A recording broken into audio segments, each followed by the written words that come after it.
Good afternoon, ladies and gentlemen. Welcome to Live Highlight in the Magic City on the Highlight Channel. I'm Stu Nyman. As always, I'm joined by Andrew Bleckman, and together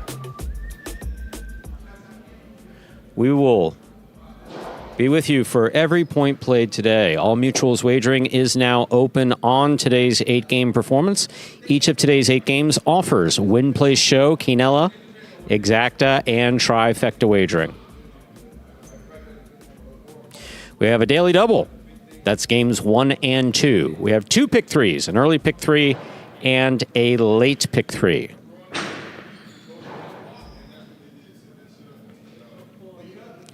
We have the high-paying high five jackpot, most popular wager here at Magic City. Correctly pick the winners of games 3, 4, 5, 6, and 7. If you do so correctly. Have the only ticket that does so, you can cash in on the high five, which has a $2,000 guarantee. Online wagering is available at watchandwager.com, or if you're in the state of Connecticut, mywinners.com. However, placing a bet, not necessary in order to enjoy all of today's action. We have no scratches in today's performance. Today's performance is scratch-free. With all that in mind, we ask you to make your wagers as early as possible within scheduled post times, and sit back and relax. Post time for game number 1 and the early daily double. It's now just a little over 8 minutes away. Andrew, how are you? Hello, Stu. Doing well today. How are you doing? You seem to be bright and cheery when you walked in. Yeah, I was in a good mood today. You know what? I started to do cryotherapy in the morning. It really gives you a boost. You know, you sit in that cold chamber for a couple minutes, gets the blood flowing, and you go someplace for this? Go someplace. Right down here in Miami, across from the university, actually. I remember Ben, our player. Ben's a huge proponent of Ben. Ben was a huge proponent of that, and so it makes you feel good. Yeah, really good. You get in there, just sit in a cold chamber, you freeze for a couple minutes, and then you walk out, and apparently there's a lot of health benefits with that. The important thing is that you feel better. But it also feels good, you know. That's good. Feeling good. Good energy today. Unfortunately, the last Friday of this version of Pelota, as Steve M said, but we have some good news, Stu, that we just found out. Exactly. Folks may remember from last year that we had a merger of sorts of Pelota and Battle Court, where you were able to make certain pari-mutuel wagers within the paddle court structure. Yes. And I believe that will be the case next Friday, beginning next Friday, but definitely beginning the following Friday after that. We're pretty sure for this Friday, but we know for the most part the Friday after that. And that would mean that there would be win wagering only, that it would allow for pick threes and pick 6? A pick 6, yeah. I think a pick 6 as well. So we haven't gotten the exact skinny on what's going to be available, but there will be win wagering only. That is again a week from today, when you see Battle Court at 2:30 p.m. and again at 7 p.m. So you will have both wagering opportunities, which I think's thrilling and exciting. Well, it's good because some folks that are maybe in a state where you can bet on these Pelota games and you can't bet on Battle Court. So on Friday in the matinee performance, so that's going to be 2:30 start time beginning next Friday, those 6 matches that encompass a Battle Court performance will be available for win wagering, and then there's a pick 3 and a pick 6 as well throughout that performance. So we'll give you some more information as we find it out, probably on Monday and Tuesday, but you know, it was a little bit sad. We're going to be done with Pelota and this type of wagering on Friday mornings, but for those folks that are in a state where you can't use DraftKings or FanDuel or Rivers, any of our partners, you will still be able to do some win wagering and also mix in some other wagers in the matinee Battle Court on Friday nights. It's an exotic. They're called exotics. Not traditional exotics. Like we can't have trifectas and we can't have, obviously, quinellas that, you know, if there's only 2 people playing, you can't have a trifecta. Is there just one encompassing term, exotic? Does it get... Yeah, anything that's not win, place, and show. Oh, sorry. Anything that is not win, place, and show. Is an exotic, okay. There you go.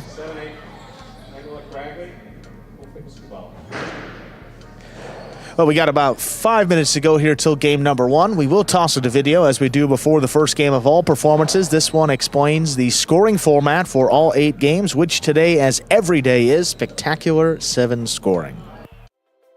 Spectacular 7 singles games are played with 8 players. Each player wears a different color jersey numbered 1 through 8 on the front. These numbers are traditionally referred to as post numbers. Post numbers are used to signify the order in which the athletes will play in a game. These numbers are also used for betting purposes. Don't be confused by the numbers on the back of our jerseys. Those are just for fun. Each game begins when the player in the post 1 red jersey serves to the player in the post 2 blue jersey. The served ball must land between the 4 and 7 lines marked on the court's side wall. If the ball lands between those lines, the serve is good and play continues until one of those 2 players wins that matchup. The player who loses the matchup exits the court and waits for his next turn at the end of the rotation. It's important to note that every game has 2 rounds. The first 7 matchups in a game make up round 1. Each matchup in round 1 is worth 1 point. Round 2 refers to all matchups that take place after the 7th and final matchup of round 1. The number of matchups in round 2 varies from game to game. And in round 2, each matchup is worth 2 points. The first player to earn 7 points wins the game.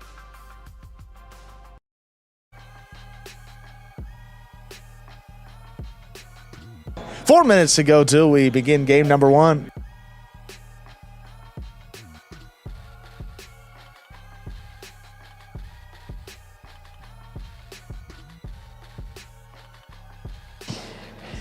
Three minutes to go before we begin game number 1. Reminder, there are no scratches in today's performance. Today's performance is entirely scratch-free.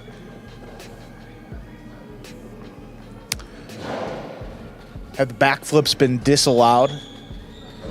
No, he's gotten older. Yeah, I think that's a subjective... Remember, we're currently playing our 7th year here at Magic City. And Sonny, apart from having a pretty bad injury in 2020, the beginning of 2022, I believe it was, late 2021, 2022, he was in a car accident. Before we came back to play 2022. And I know he's done some backflips since, but hey, backflipping out in the grass with your kids on the lawn might be nice. Nice soft surface if you fall. Backflipping on this concrete. Well, that's the whole thing. It's not like I don't celebrate. I don't want you to do that. I'm not that person. I mean, it sounds like I am, but I'm not. The whole issue is this. If a highlight player celebrates somehow like that by backflipping, and he misses and he screws up and he hurts his ankle or his hip or his back or God forbid his head or something like that, and then he has to scratch the next day. Yeah, that kind of pisses me off. Now, fortunately, hasn't been the case with Sonny. He's a great sport, and it is fun to watch. And Sonny, just so you know, is one of Juice's 4 names. He has his actually given name, Saloni. He goes by Sonny. In Pelota, he plays as Juice. And when he was in Battle Court last year, he played as Joseph. Don't ask questions, folks. A lot of names. No questions about that. Mr. Kenchman, good to see you. Steve M. Charles, good afternoon. Great to see you back in the chat. And our final full Friday of this structure here with full 8 Pelota games beginning at 1:30. Battle Court tonight at 7 p.m. That will remain the case through the end of November in our Battle Court regular season. Tonight, it's a great one. Warriors and Chargers.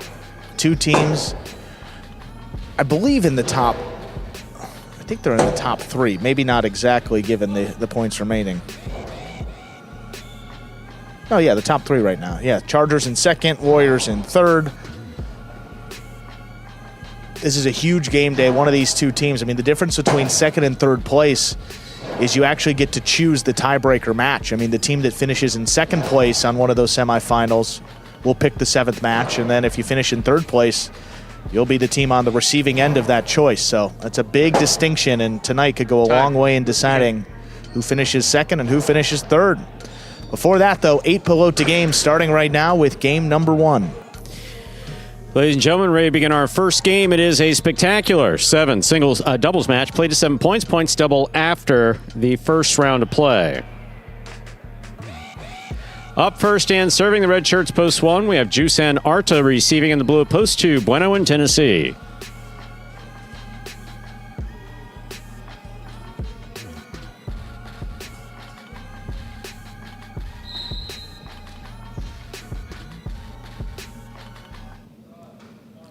Here's the serve. We begin. Bueno picks the serve. There's the backhand. Rebote by Arta. Right to Bueno. Bueno from the costado. 2-all. Scores. Well thrown. Point 2. Two-team first up on the board here in our first game. Here are the white shirts at post 3, Ikeda and El Barba.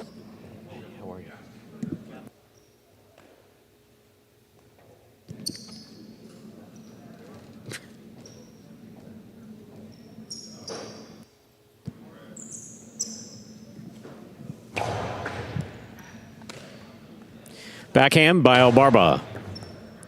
Tennessee from the 12 line.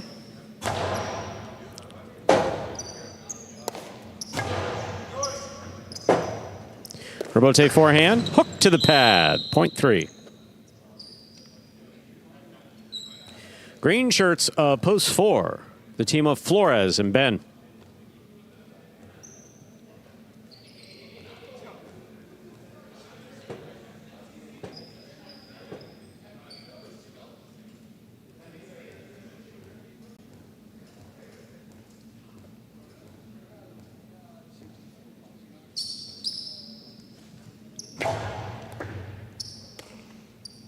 Here's the backhand by Ben. Rebote forehand by Ikeda. Hard throw to the inside. Well caught by Ben. Ikeda, rebote.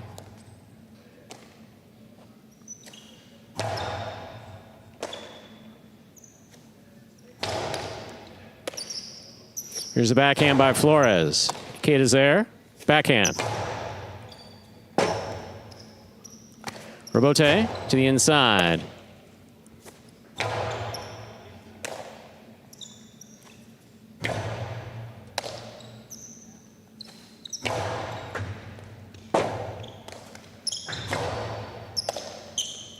Backhand by Ikeda, powerfully thrown to the corner.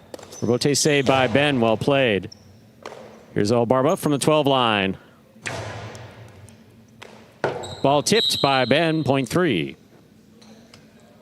2 points for the 3 team. Black shirts at post 5 receive. Here's CRB and Gallo.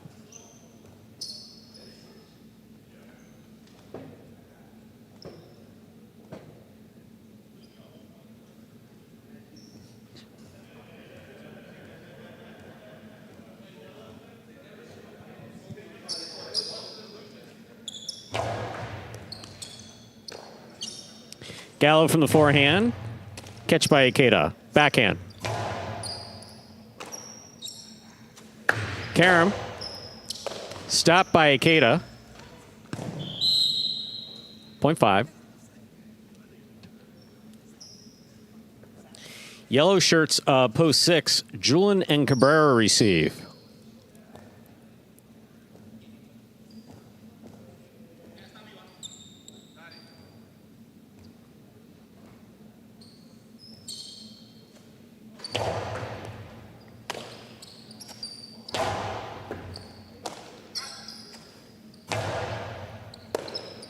Backhand by Cabrera. CRB, backhand to the inside. Julian's there.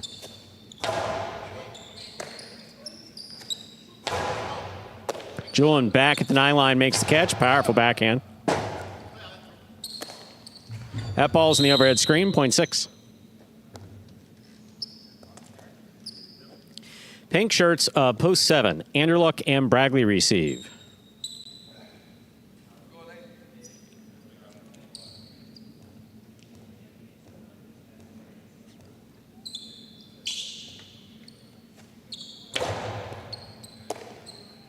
Here's a backhand by Bragley. Catch by Cabrera. Anderluck, backhand from the 8 line. Cabrera from the 10.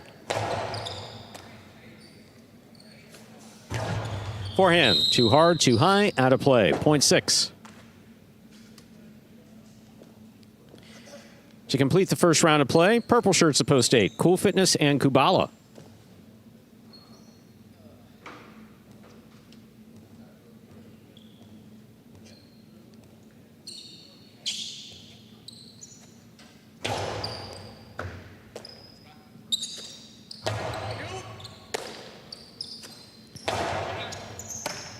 Here's a backhand by Kubala.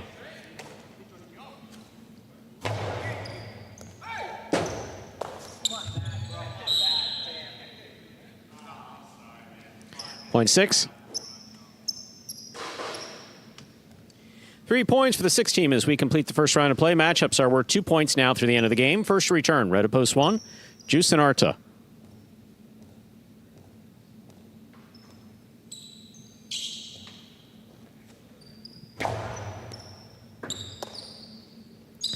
Backhand 2-all. Lands out. Point 6. Possible game point, yellow shirts, post 6. Julian and Cabrera. Trying to stop them are Bueno and Tennessee.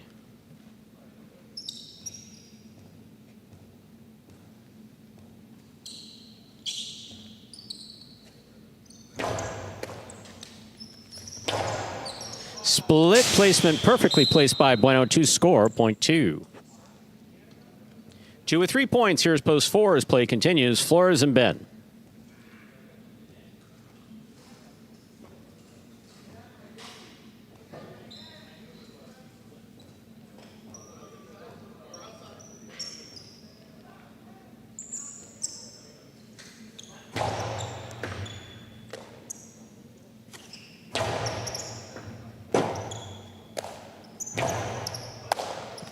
Flores on the backhand to the inside. Here's Tennessee. Backhand from the 11 line.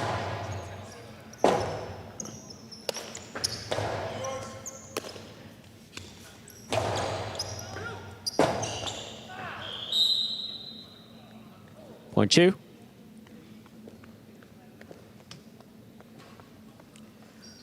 Possible game point. Blue at post 2. Bueno and Tennessee. Trying to stop them. Ikeda and El Barba.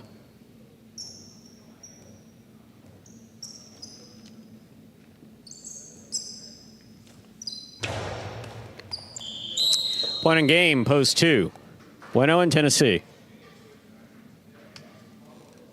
6 places, 3 shows. Unofficial order finish, 2-6-3 for game 1. Your price will be up in a moment.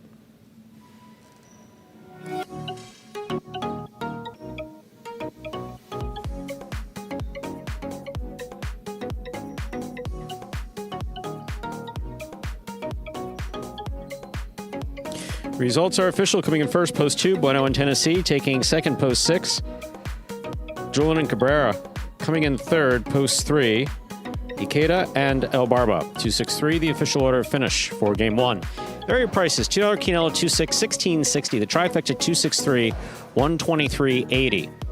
$2 wager on 2 to win, $9.20. Up next, ladies and gentlemen, game number 2. It is a spectacular 7 doubles match. Played to 7 points. Points double after the first round of play. Game 2 begins the early pick 3. There are no scratches in today's performance. Post time now just about 7 minutes away. Good luck.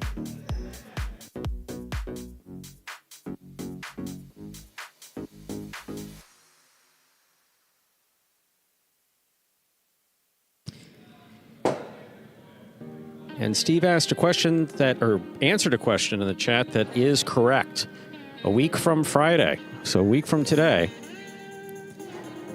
when we have 2 battle court games per day, first battle court will begin at 2:30. The second, 7 p.m. Standard Time. We will not be open to the public. For the 2:30 battle court, we will be open to the public Friday evening, 7 p.m., just as we always have been. Yeah, with about 7 minutes till we begin game 2 here. For any new Highlight fans that are joining us for the first time, take a look at this video that explains in simpler terms how Highlight is played. The main rule of Highlight is simple. Players must catch and return the ball in one fluid motion. Sounds easy enough, right? So how do you win? You can win a matchup simply if your opponent overserves, underserves, or serves the ball out of bounds. On the flip side, your opponent wins the matchup if the serve is so good that you fail to catch and return the ball to the front wall. If your opponent fails to catch the ball before it bounces twice on the ground, or if your opponent's cesta makes contact with the ball but doesn't catch it, then in both of those cases, you win the matchup. You can also win a matchup if the ball bounces around in your opponent's cesta during an attempted catch. This is called juggling, and it's illegal in highlight. Another way to win a matchup is if your opponent throws the ball and it lands out of bounds on its return from the wall. The overall game strategy for a highlight player is to make it difficult for an opponent to reach the ball in time or to execute a rebuttal play.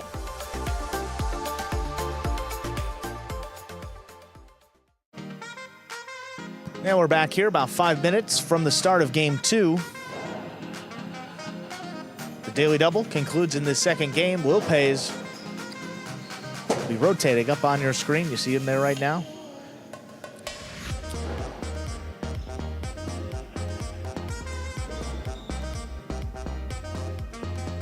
So Andrew, why not share your trauma from Halloween with our friends in the chat?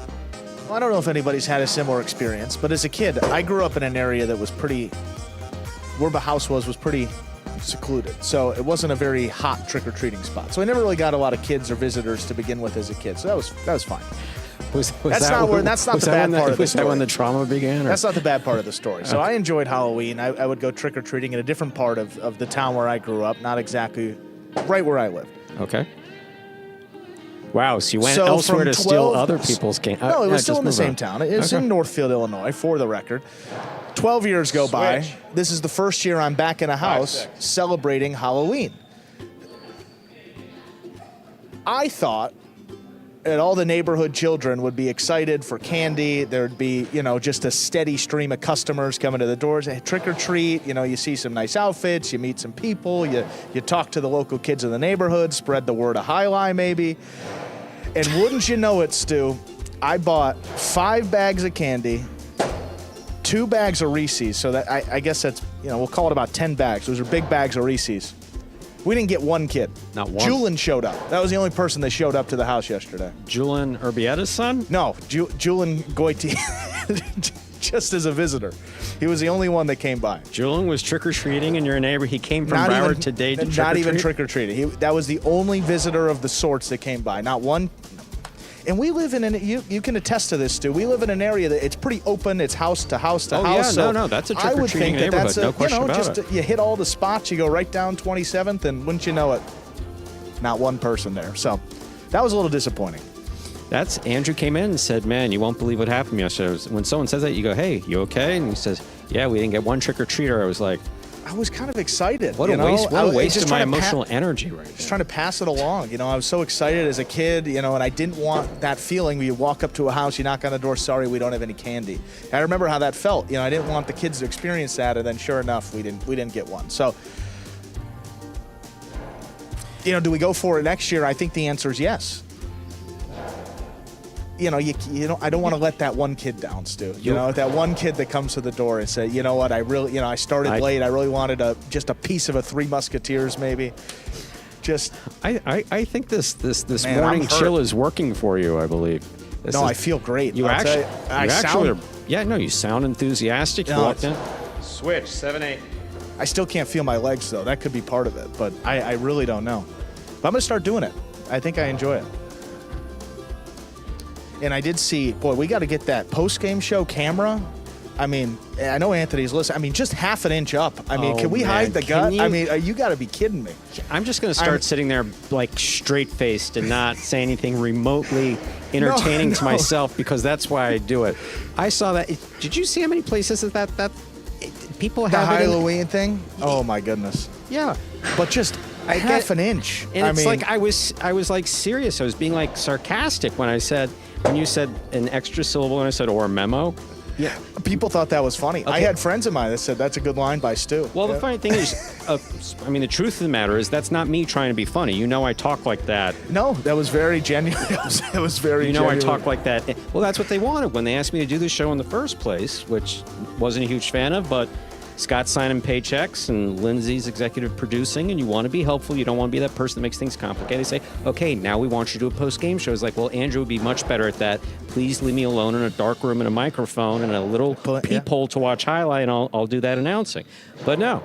So, yes, I try to be pleasant, etc., but genuine is what's important. Genuine, and that's how I talk. It was genuine. It's like all of a sudden you're looking at something and I can barely read it, and it's like, what does that even say? And then you explained it to me. It was like, oh, a memo would have been nice. In fairness, we talk about communication, and we mentioned the bad communication between partners. That one may have been on me. I let that rebote come out, and you were, I should have called you. I should have told you that was yours a couple. Nope. You were a couple lines before. You did fine. That's just me being a sarcastic ass. I did see it up there, but I did not get it. For the record, there was no memo. That was just. I'm confident there was no memo. There was no memo, for the record. Time. Let's begin. Game 2. Time to begin Game 2. It is a spectacular 7 doubles match. Played to 7 points. Points double after the first round of play. Serving. Red shirts post 1. Cool Fitness and Kubala receiving blue post 2. CRB and Gallo.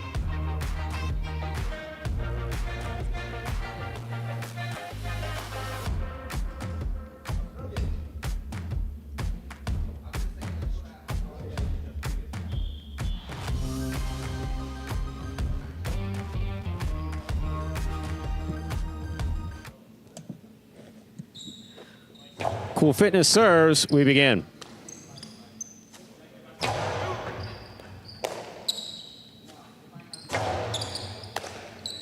Here's CRB on the forehand, low and hard to the inside. Kubala's there.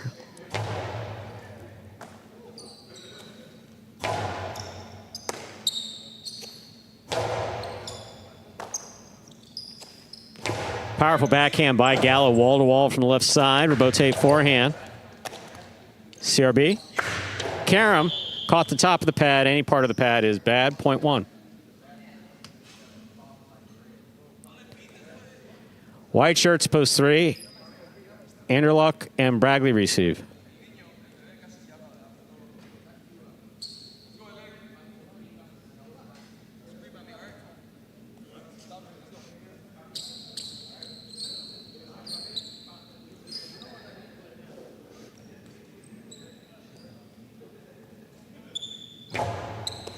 Anderluck runs to pick the serve. Splitter. Oh, got him. Point 3. Green shirts post 4 receiving. Flores in bed.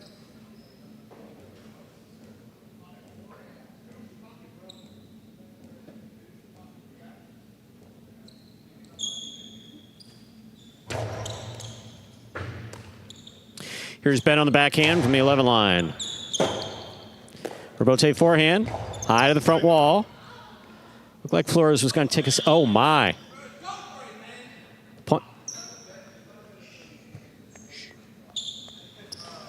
Point 3.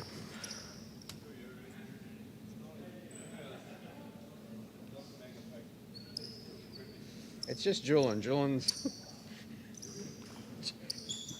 just. Oh, no, that's easy. That's the first fine. That's perfect. That's the first fine. That's perfect.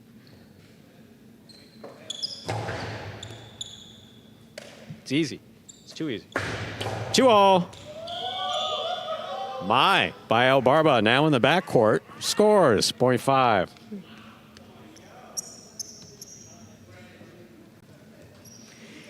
Yellow shirts, post 6 receive. Bueno in Tennessee.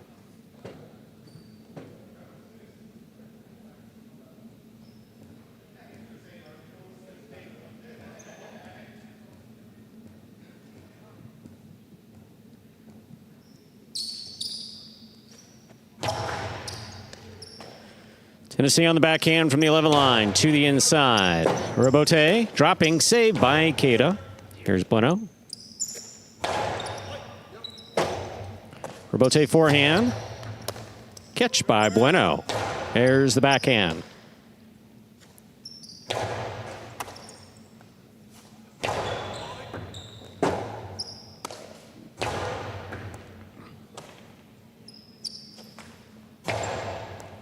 Ikeda on the catch.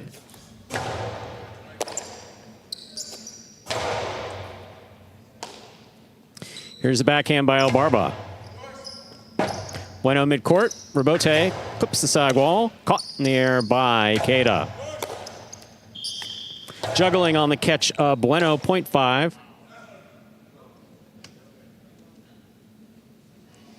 Five with 2 points. Here's post 7, Julin and Cabrera.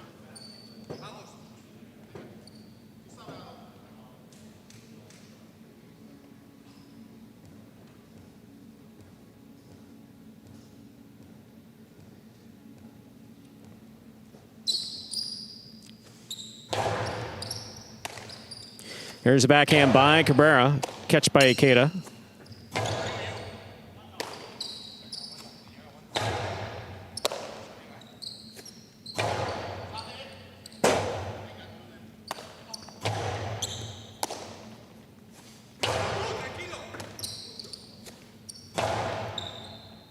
El Barba, backhand from the 11 line. Julin coming way to the backcourt to make that catch. Here's El Barba from the 12 line.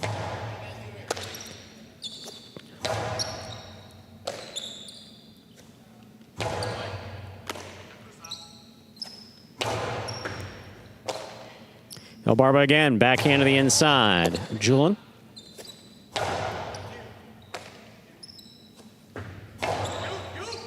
Cabrera cross court. Hard to the inside. Kate is calling for it. Forehand rebote. Pika. Got him under the bridge. What a save by Cabrera. Outside placement. Read and stopped by Julin. Karam by Julin. Ikeda overran it. Has it on the costado to the inside. That is beautifully caught and returned by Cabrera. Rebote forehand. Caught by Julin. Backhand by Julin.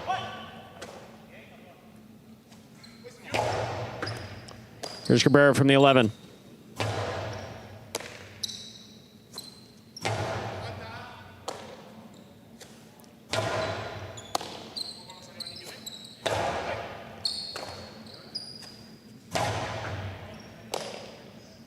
El Barba, hard to the inside. Cabrera's there. Rebote forehand by Ikeda. Julin makes the catch. What an effort by all four players. Tremendous play. Point goes to the 7. Here now to complete the first round and receive purple shirts post 8, Juice and Arta.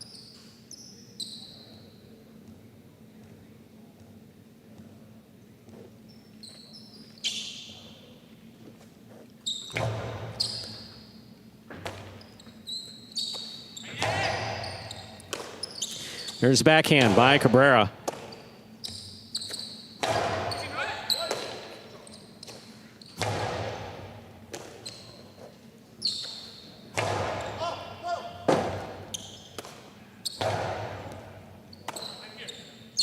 Powerful backhand by Arta, caught by Cabrera. Here's the backhand.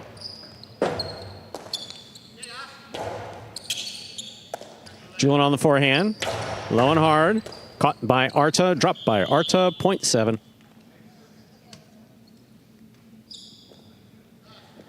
First round is complete. Matchups are worth 2 points now through the end of the game. CRB and Gallo receive.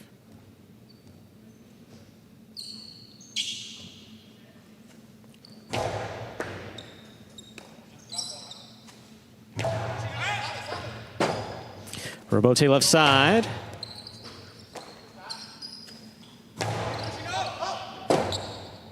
Rebote forehand. Cabrera on the catch. Backhand to the inside. Julin, midcourt. Backhand. There's a catch by CRB. CRB back to the inside. Cabrera is there. Backhand. Gallo for the rebote. 2-all rebote. Well thrown by Gallo. Julin gets it.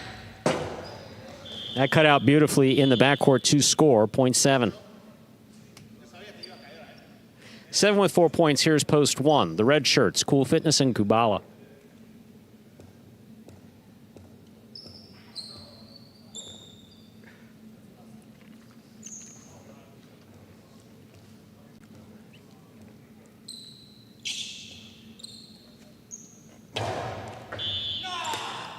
Underserved, point 1.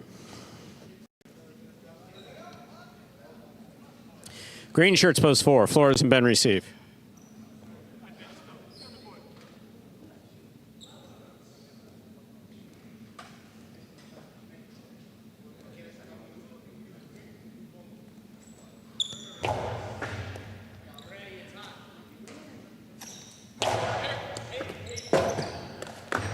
Robote, saved by Kubala. Here's Flores. Cortada by Flores. Cool Fitness made a fantastic catch on the right side. Here's Ben on the backhand. That's in the overhead screen, point 1. Possible game point, red shirts, post 1, Cool Fitness and Kubala. Trying to stop them are Anderluck and Bragley.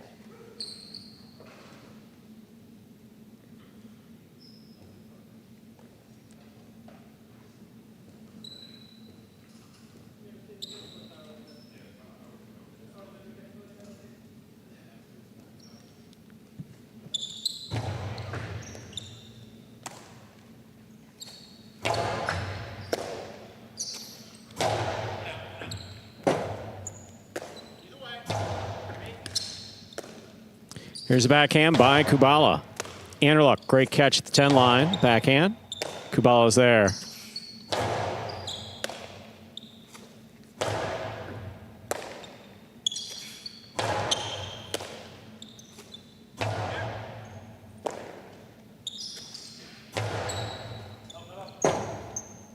Robote forehand. Light touch. Cool Fitness, fine. Forehand, straight backhand. Bragley's there. Backhand from the 10 line. That clears the overhead screen. Robote coming out. Robote forehand.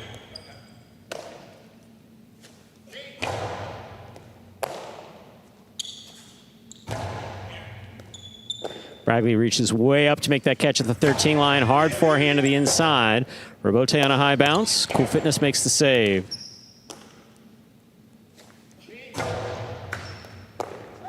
Point 3. 3 with 4 points. Here's post 6, Bueno in Tennessee.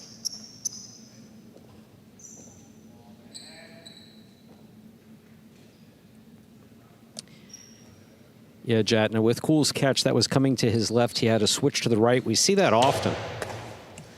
Here's a catch by Bueno. Cortada stopped on the left side of Anderluck.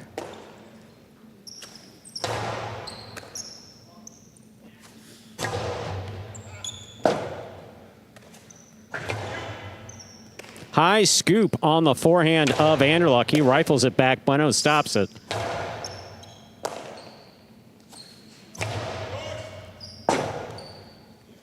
Robote forehand.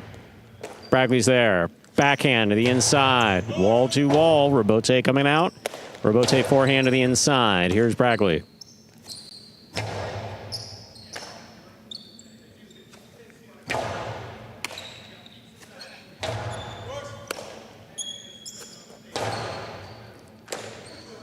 Here's the backhand by Bragley.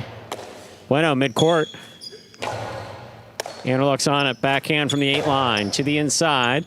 Tennessee lets it pass. That dies coming off the back wall and scores. Possible game point. White shirts of post 3. Anderluck and Bragley trying to stop them.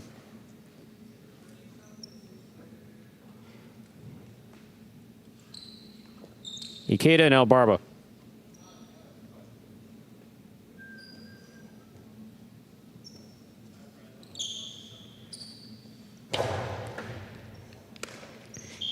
Point and game, post 3. Anderluck and Bragley. 1 places, 7 shows. Unofficial order finish, 3-1-7. Your prices will be up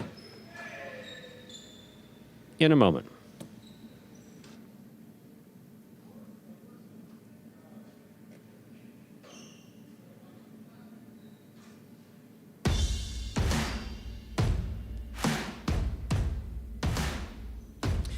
Results are official. Coming in first, post 3. Anderluck and Bragley taking second, post 1. Cool Fitness and Kubala coming in third, post 7. Julin and Cabrera, 3-1-7, the official order finish for game 2. $2 Quinella 1-3, $58.20. The trifecta 3-1-7, $437.80.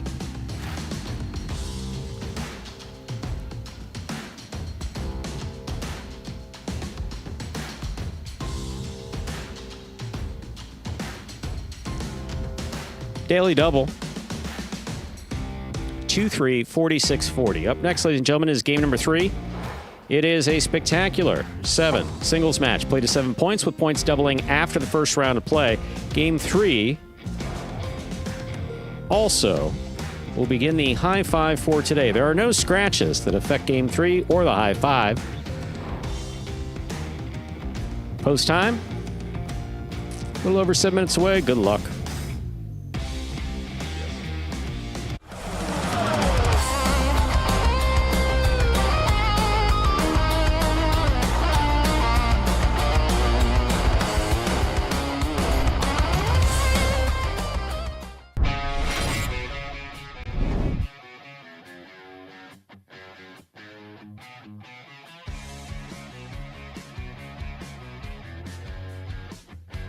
Outside placement scores for Arat.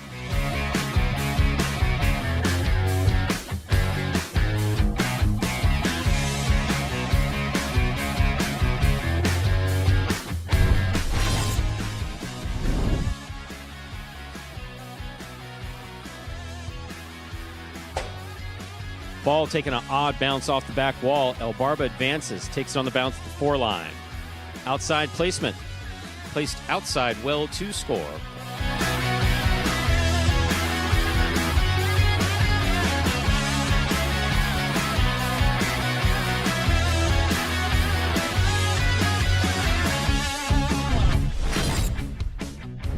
Catch. Key to the inside, low and hard. Bala, nice grab with the 11 line. Outside placement scores for Ikeda.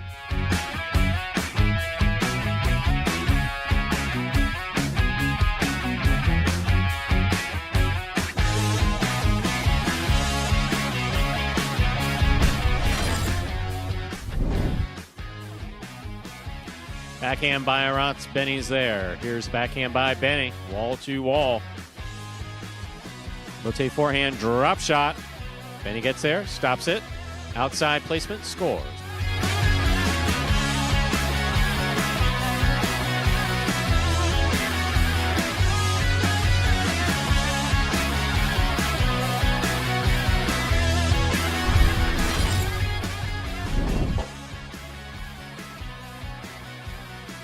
Manny on the catch. Pika. Stopped by Aratz. Drop shot by Aratz. Manny takes off. He gets there. Rifles it outside to score.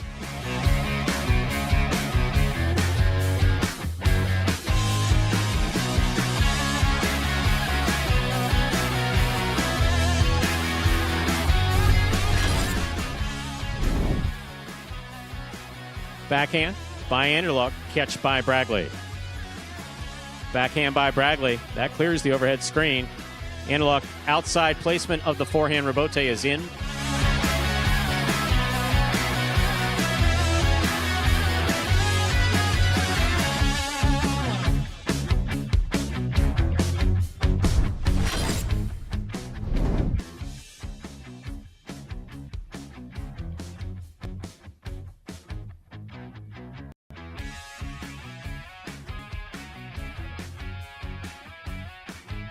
One.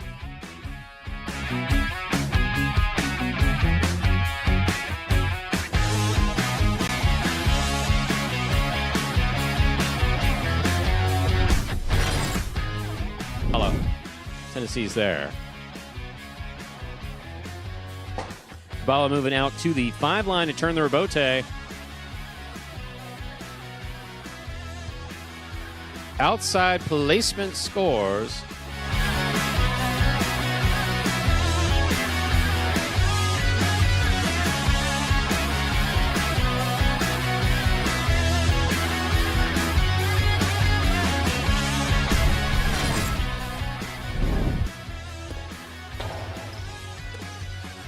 Here's the backhand by Manu again.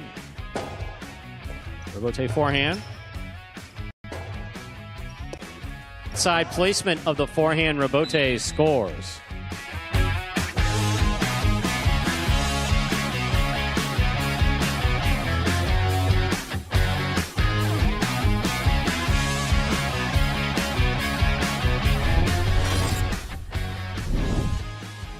Here's a catch by Benny. Backhand by Gaucheri.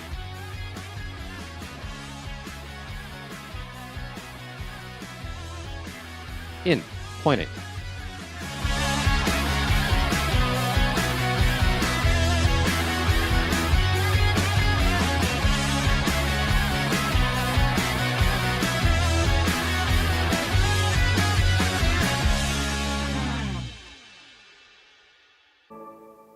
And folks, that top 10 will take us down here about a minute till the start of Game 3. Game 3 begins the high five in this afternoon's performance. Play the high five, pick the winners of Games 3, 4, 5, 6, and 7. If you do so correctly and have the only ticket that does so, that is how you will cash in on the minimum $2,000 that is guaranteed in every performance.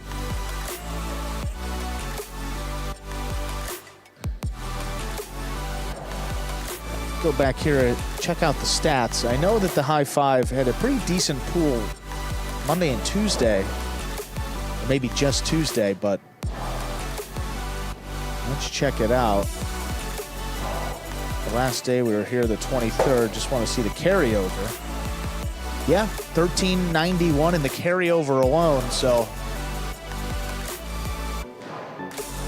you add that pool, and we'll be over $2,000 today. We're pretty close to it. Really close to it.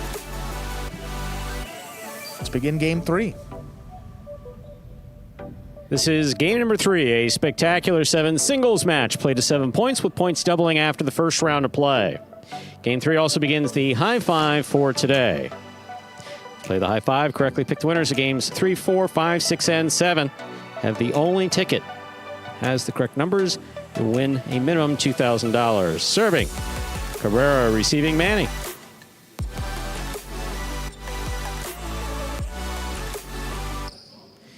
Here's a serve by Cabrera.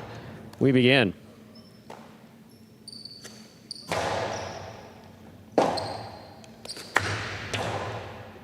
Catch by Manny. Carom by Manny. Opens and scores. Point 2.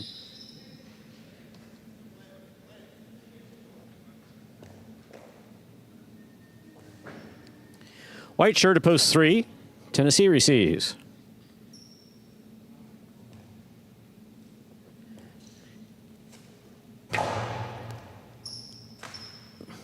Here's a backhand by Tennessee. Manny makes a catch. Fake Carom. Back to the inside it goes. Point 2.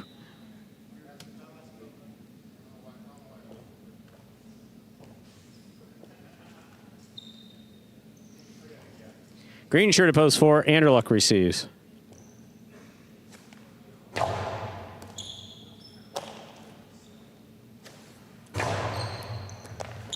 Ball tipped by Manny at the 10 line. Point 4.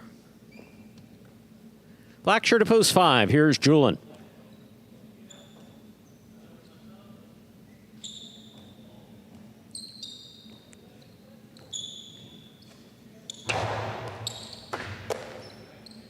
Here's a backhand by Julin. Robote comes out. Point 4. Yellow shirt, post 6. Bragley receives.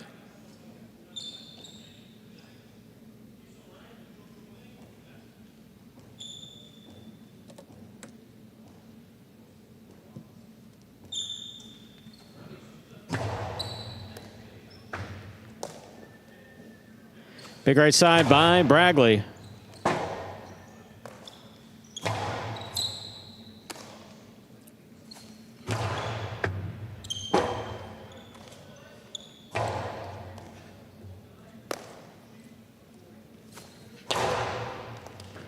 Scoop attempt, miss, point 6. Panko post 7, Ben receives.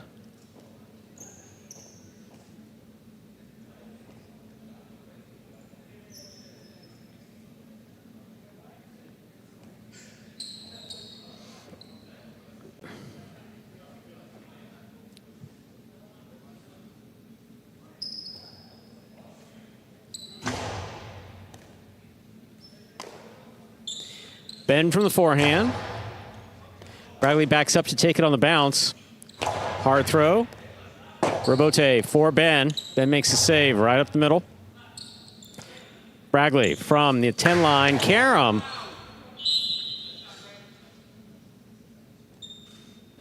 Point 6. Here's a purple at post 8, CRB.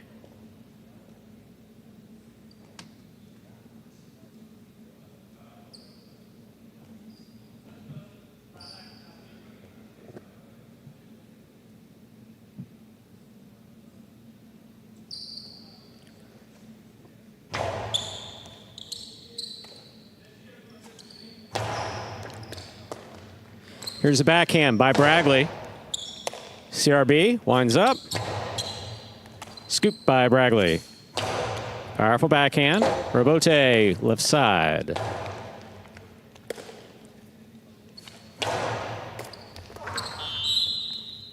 Point 6.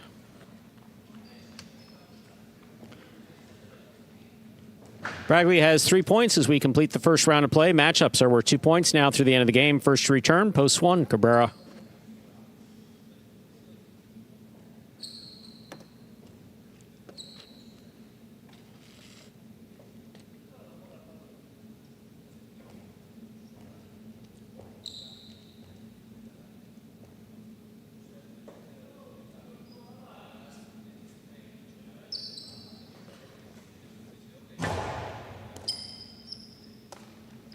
Here's a backhand by Cabrera.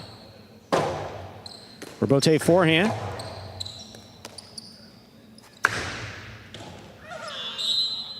Nope. Did not work. Point 6. Possible game point for Bragley. Yellow post 6, trying to stop him, Tennessee.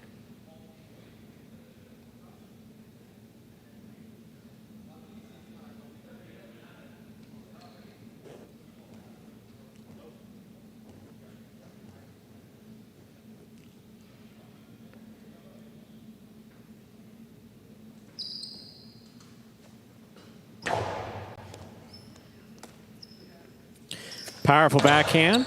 On the wall the whole way by Tennessee. Bragley goes down low to make the catch. He's up. Tennessee has it at the 6 line. Rifled inside and scoring point 3. Play continues. Receiving in the blue post 2. Manny.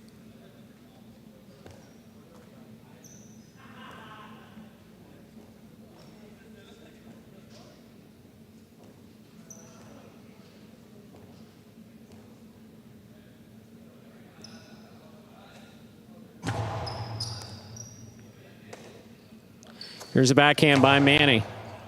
Robote, forehand by Tennessee. Manny's there.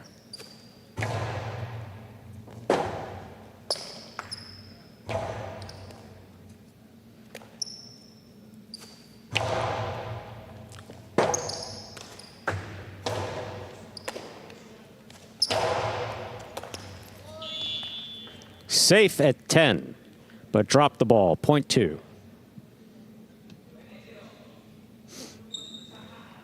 Two with 4 points. Here's post 5. Julian.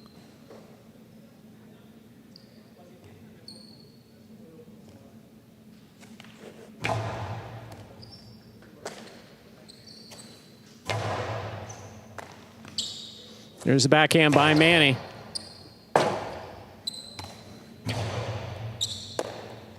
Point 5.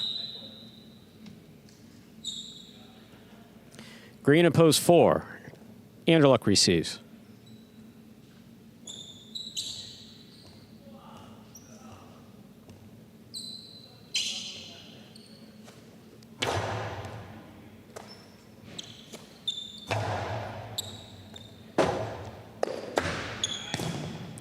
Point 4.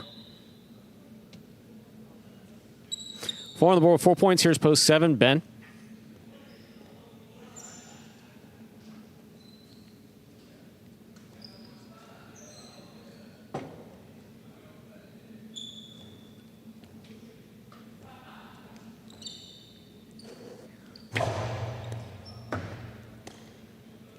Here's the backhand by Ben.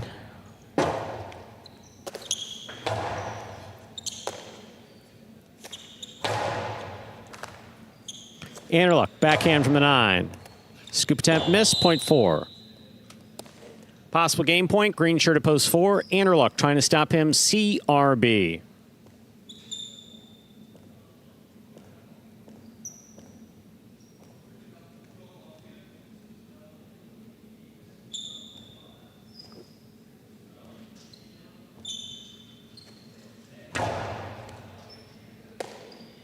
There's a backhand by CRB.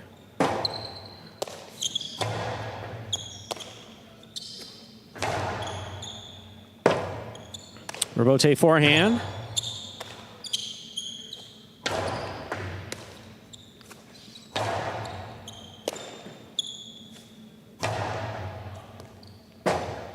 Anderluck, long rebote, keeps it inside. Here's CRB at the 7, winding up. Anderluck, backhand from the 8 line.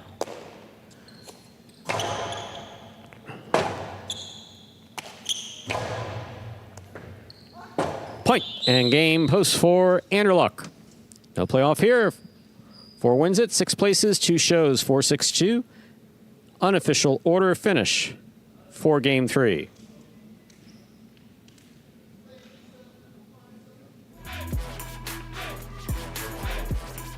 Results are official. Coming in first, post 4. Anderluck taking second. Post 6, Bragley coming in third. Post 2, Manny. 4-6-2, the official order finish for game 3. $2 Quinella, 4-6, 87.80. The trifecta, 4-6-2, 755.20. $2 wager on 4 to win, $11.80. Up next, game 4, a spectacular 7 singles match. Played to 7 points. Points will double after the first round of play. Game 4 will close out the early pick 3. Post time. 7 minutes. Good luck.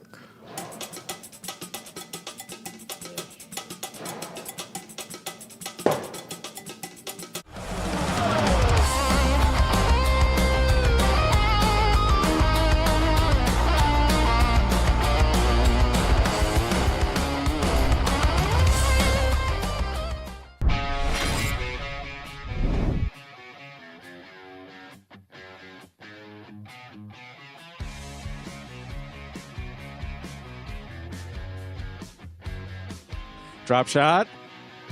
Hyro, what happened?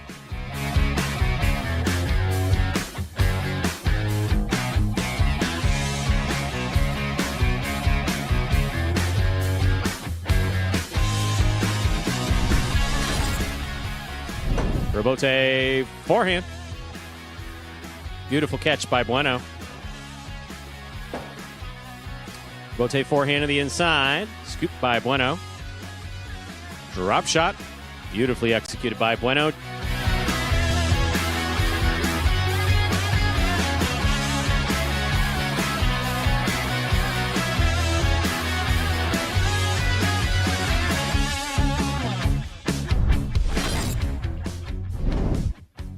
Here's the backhand by Nicholas.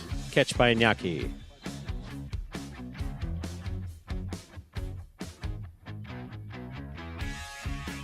Drop shot. Will score.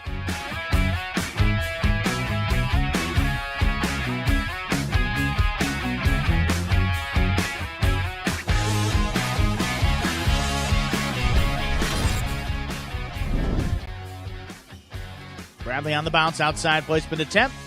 Stopped by Anderluck. Anderluck, his carom, lands in. Bradley's going to get out to it. He returns a drop shot. My, oh my.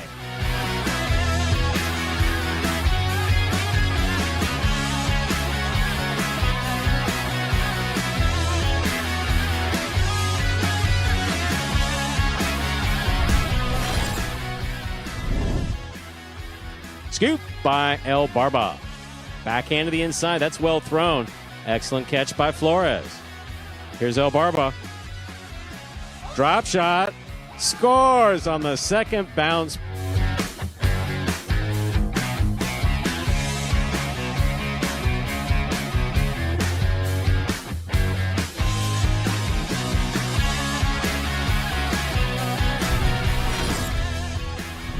There's a backhand by Bueno. scoop by Bueno. Cortada, stopped by Carballo. Drop shot by Carballo, beautifully executed and scoring.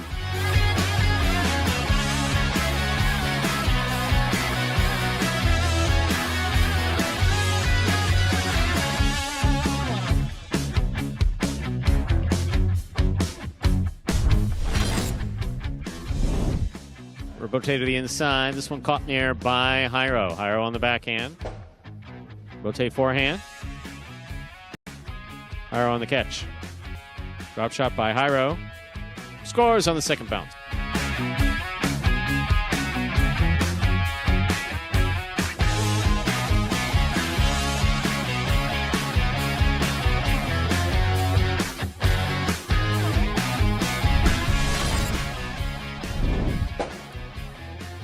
Rotz, forehand rebote to pass, dropping. Rebote left side by Rotz. Gaucheri attacks, has it.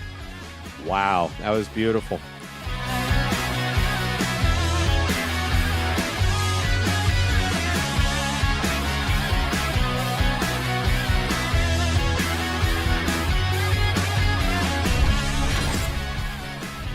Outside placement read by Aratz.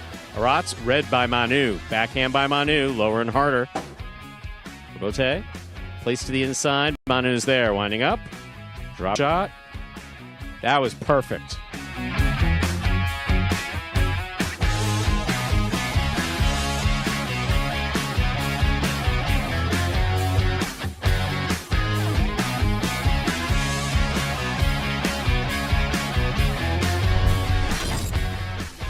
By Aratz. There's the backhand.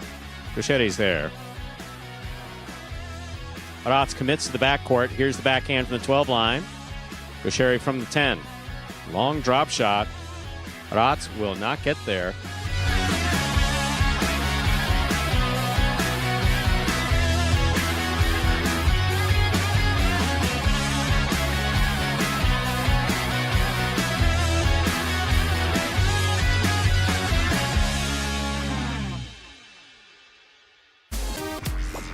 And folks, top 10 drop shots. Last season takes us down here under 2 minutes till the start of game 4. Charles brings up a point regarding 3 judges.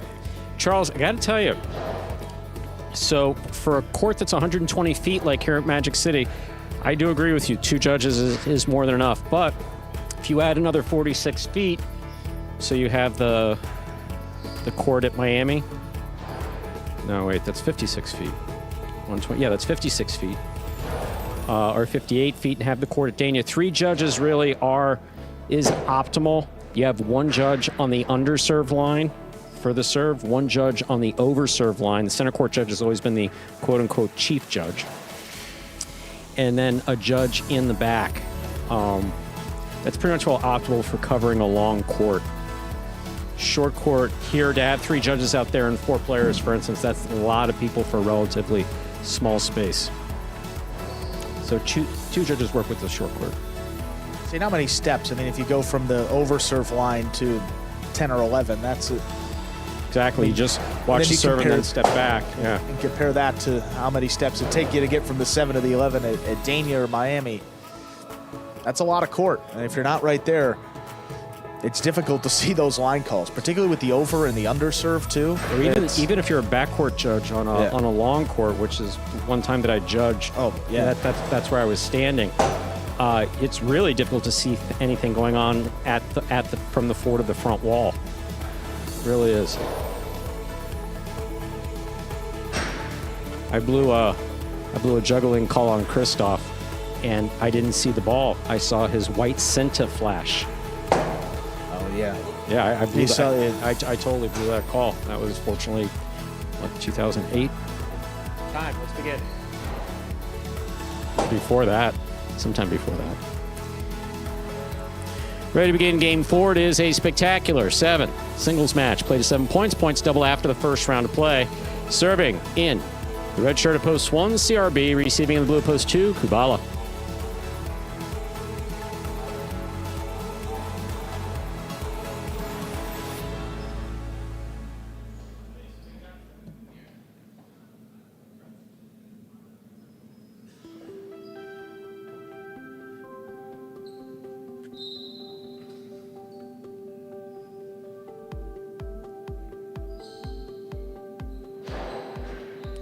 TRB serves. We begin game 4.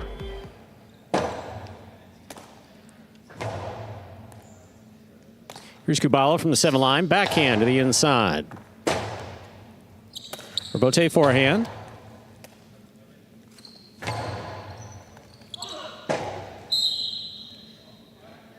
Point 2.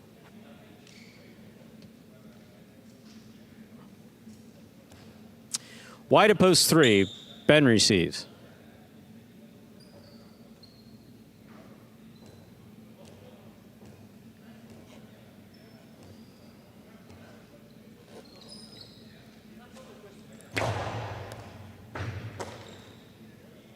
Here's a backhand by Ben. Catch by Kubala at the 9 line. Here's the backhand. Robote left side. Kubala on the catch. It worked. Point 2. 2 with 2 points. Here's post 4. Anderluck.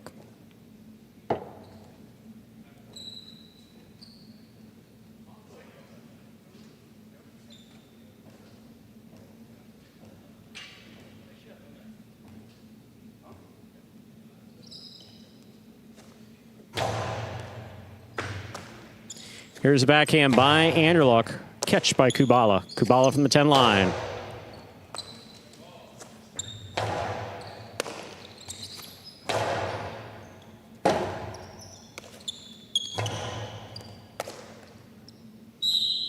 Point 4. Black shirt at post 5. Benny receives.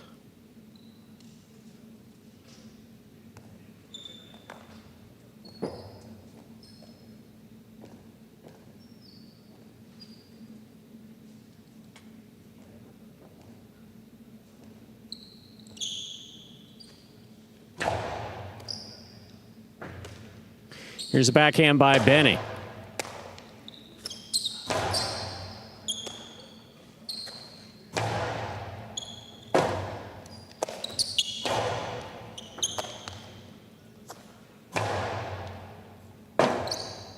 Rotate forehand.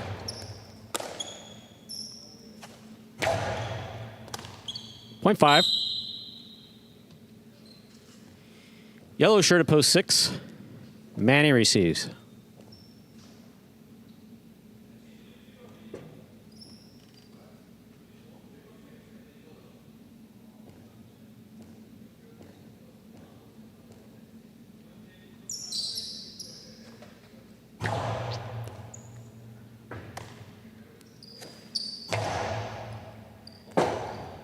Robote left side to the inside.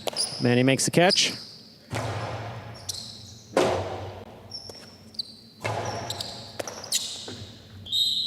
Point 5. Pink, post 7. Here's Ikeda.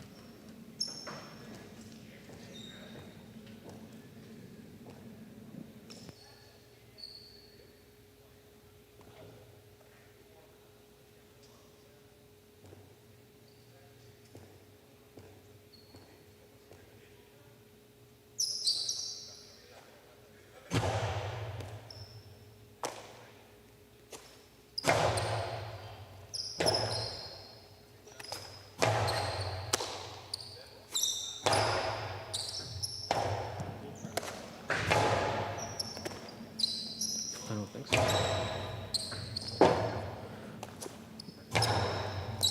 Yeah, well, he's betting now, so. Robote forehand by Benny. Here's the catch by Ikeda. Point 7.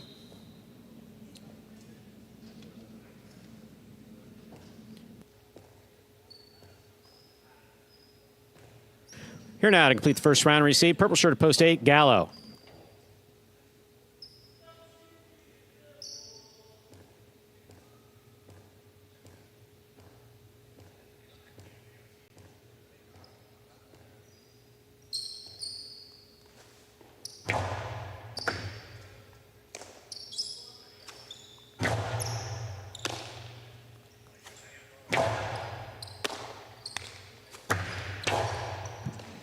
That's out.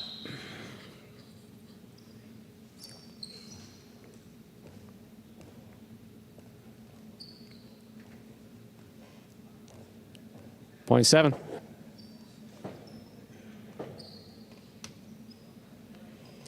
Here's CRB. Red at post 1.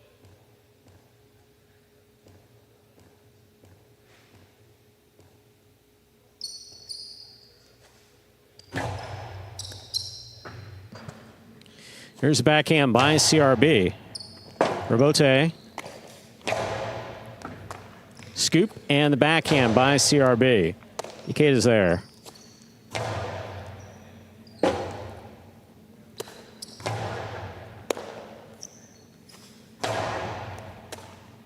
Backhand by CRB.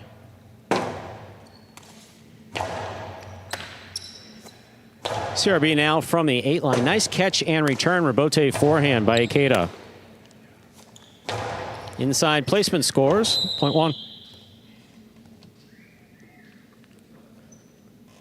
Ben receives. Wide at post 3.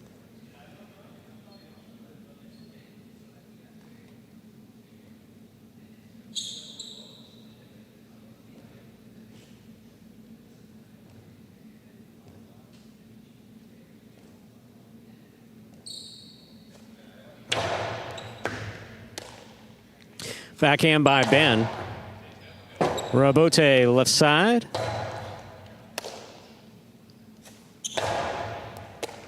What a scoop by CRB. Here's Ben winding up. Back to the inside. It scores. Point 3.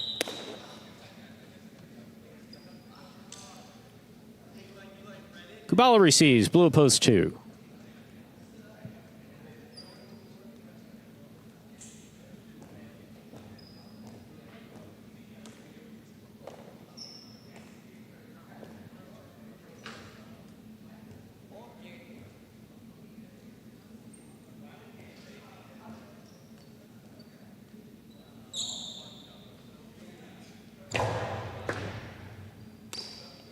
Here's a backhand by Kubala. Rebote forehand.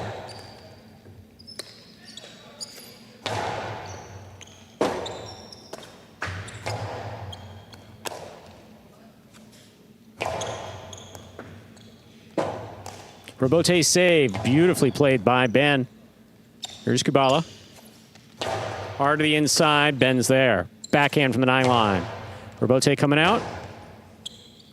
Kubala sends that rebote to the overhead screen. Point 3.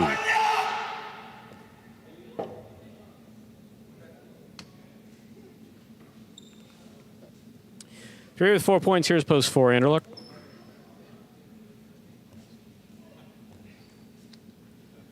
Because he's mentally unwell.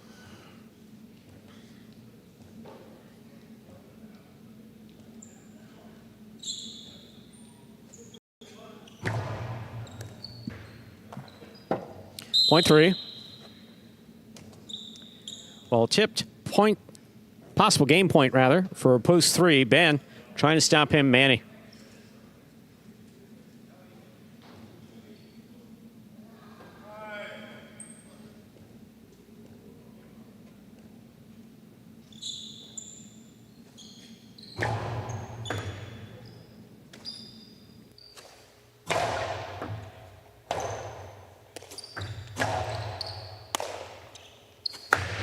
Karam stopped by Ben. Ben on the forehand.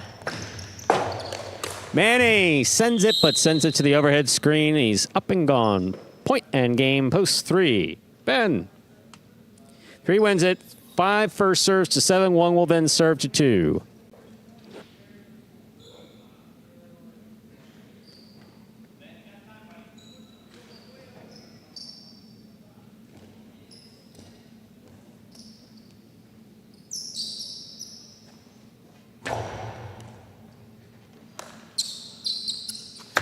Karam scores. Point 7. 1 now serves 2. Or whatever.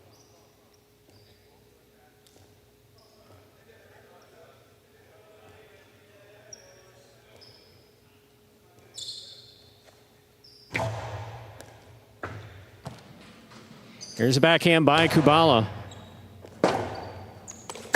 2 all. 2 score. Point 1. 7 serves 1. This is place and show point.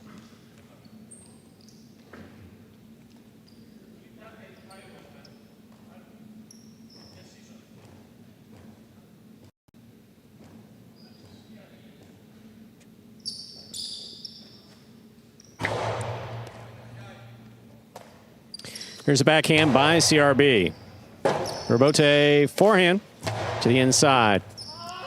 Scores. 7 places, 1 shows.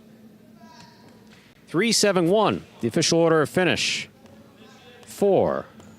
Game 4.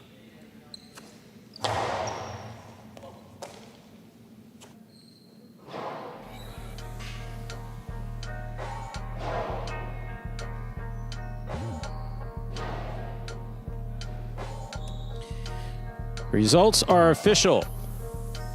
At early pick 3, 3-4-3, 2 of 3 numbers. That's 2 of 3 numbers, returning $69. $2 wager on 3 to win, $18. Quinella 3-7, $44.40. Trifecta 3-7-1, $438.40.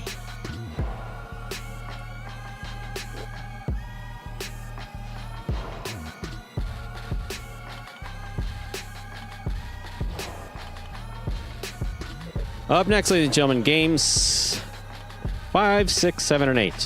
See, I basically said games instead of games, so I was trying to save face, which is really just saving face as far as announcing is concerned. See how I did that, Andrew?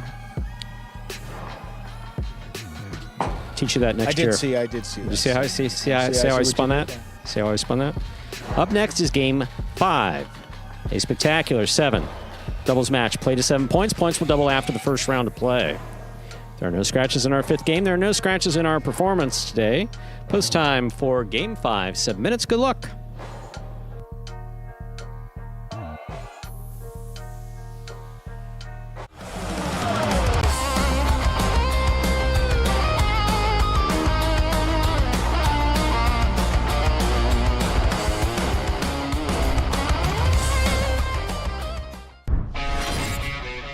Low and hard. What a catch by Correa, pulling it off the side wall.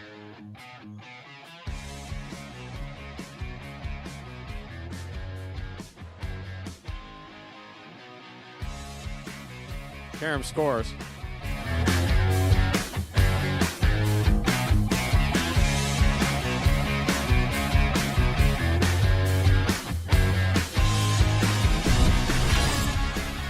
Inside. Backhand by Tennessee. Powerfully thrown. Caught by Ben. Wonky bounce. Picked up in the front court by Bueno. Outside placement. Scooped up by Ikeda.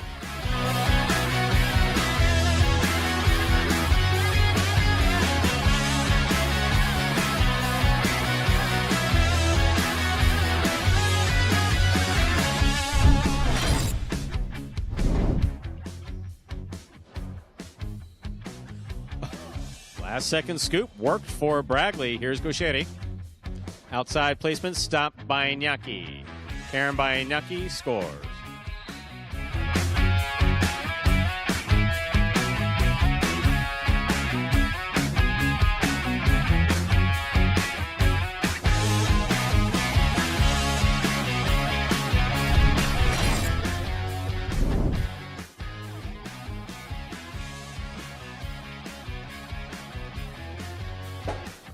Robote left side. One-handed Robote save by Carballo. Douglas 2-all. Is in.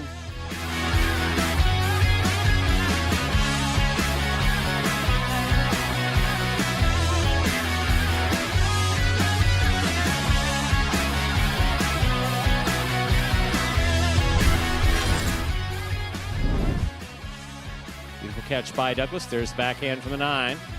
Robote coming out. Robote left side. Beautiful catch by Nicholas.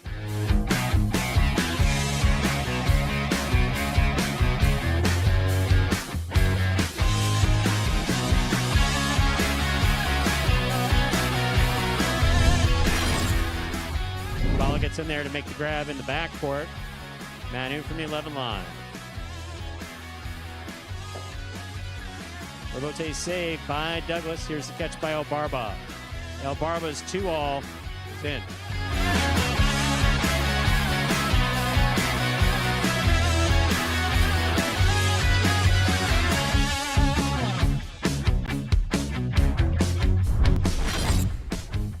Right side, stopped by Bragley. Julian low and hard again. Catch by Bragley. What a snag by Julian.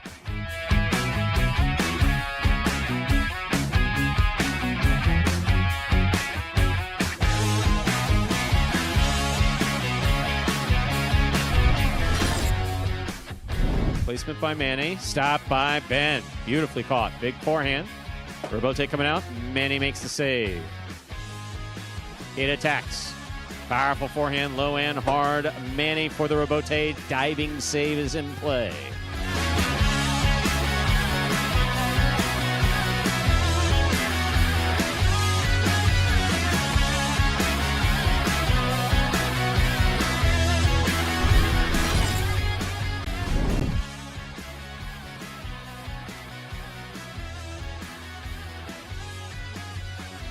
Rotate by Douglas right up the middle. Scoop by Carballo. And a beautiful Costado 2-all to score.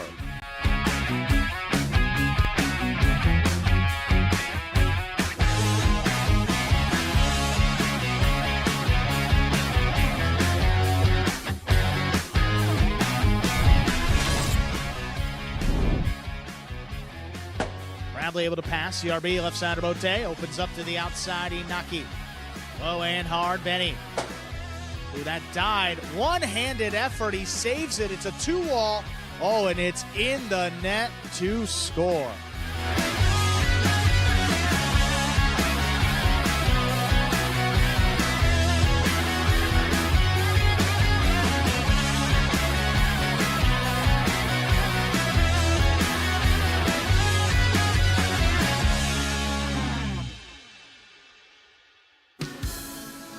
And that top 10 best doubles plays take us down here under a minute till the start of Game 5, where we begin the feature doubles games in this afternoon's performance. Cortada thinking about hanging out in the cooler at Costco for 3 minutes would be a poor man's cryotherapy. Yes, think that, and when we talk about how cold it is in here, it's very similar to Costco. Kind of a metal box, there's a freezer section. Pretty cool. Not a lot of heat entering this building.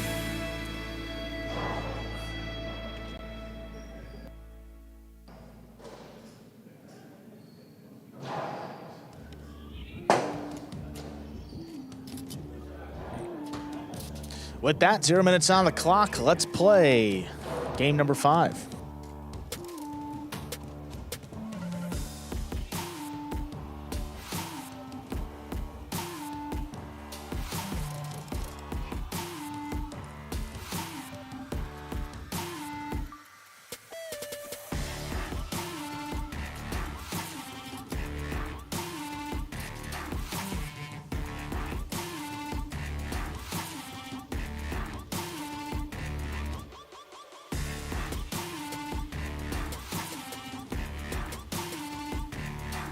There's a serve. We begin.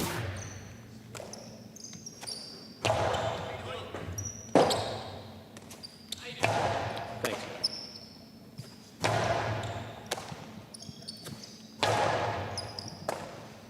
No, that's not. It's backhand by Ben. Aratz beautifully caught in the corner. Ben on the catch.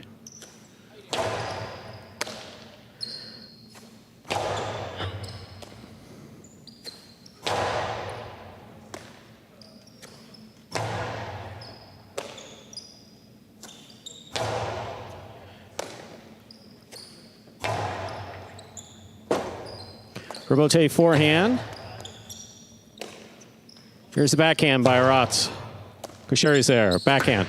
Backhand 2-all by Gosheri, caught by Ikeda.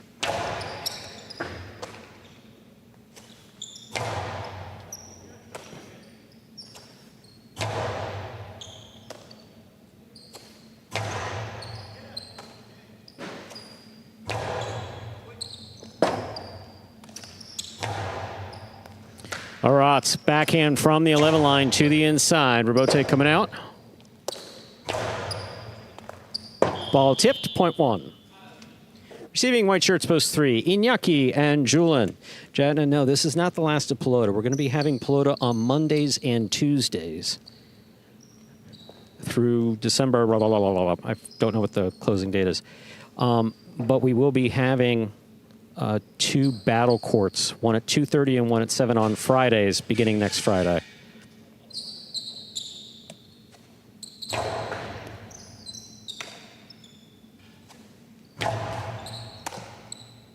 Here's a backhand by Gaucheri, caught by Julian.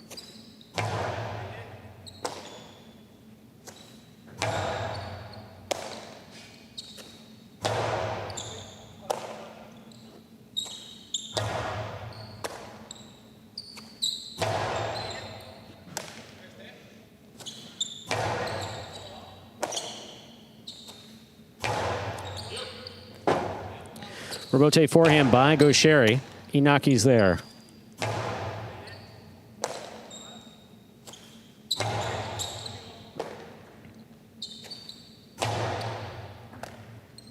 There's a backhand by Gaucheri. Catch by Julian. Julian on the backhand. Ben's there.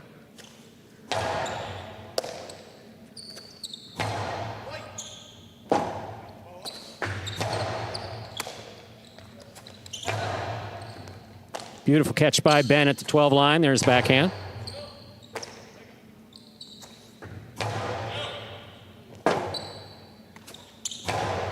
Split placement, stopped by Julian.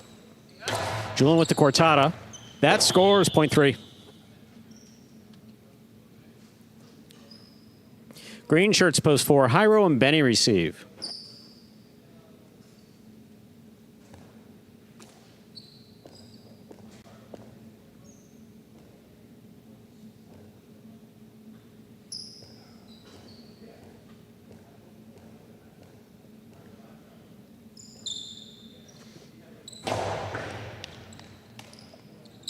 Here's a backhand by Benny. Julian from the 11 line.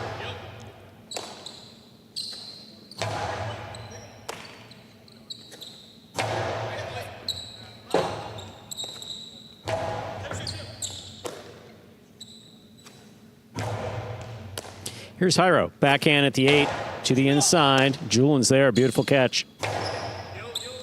Benny from the 12. Backhand to the inside.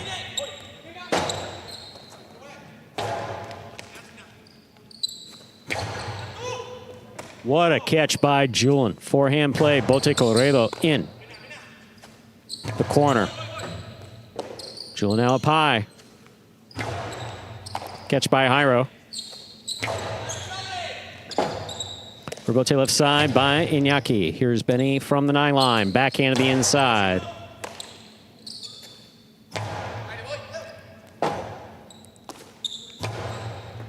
Iñaki. Backhand from the 8. What a catch by Inaki. Wall to wall from the left side it goes. Robote coming out. Robote forehand by Jairo. Here's Julian. Inaki rather on the Robote. Robote forehand.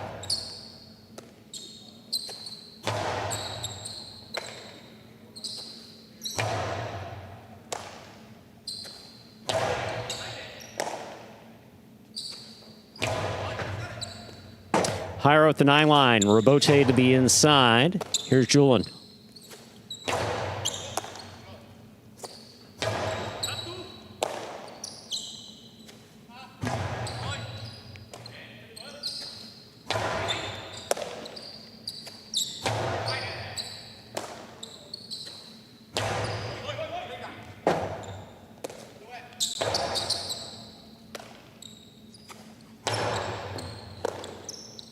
Julian powerfully from the 10 line. Benny makes the catch.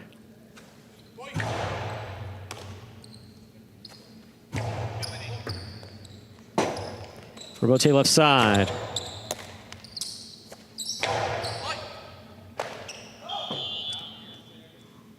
Point 3.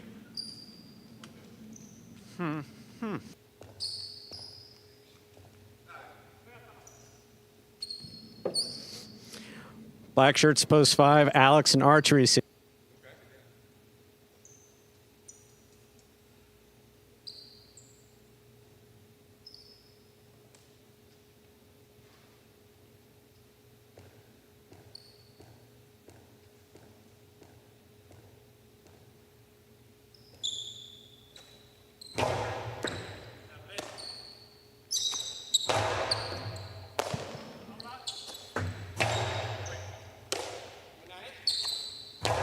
Let me announce.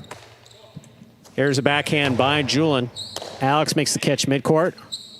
Hard throw. Julian on the forehand. Robote left side, low and inside. Backhand by Iñaki. Arts is there. There's the backhand by Julian. Alex on the catch.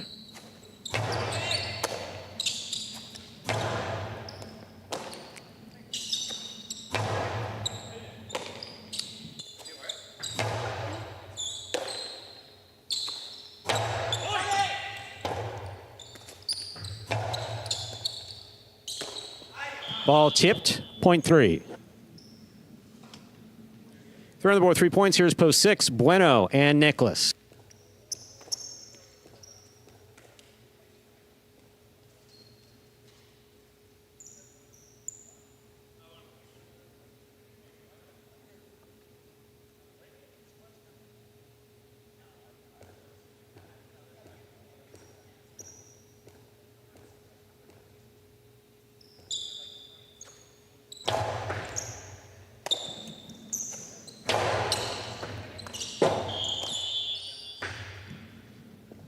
Point 6.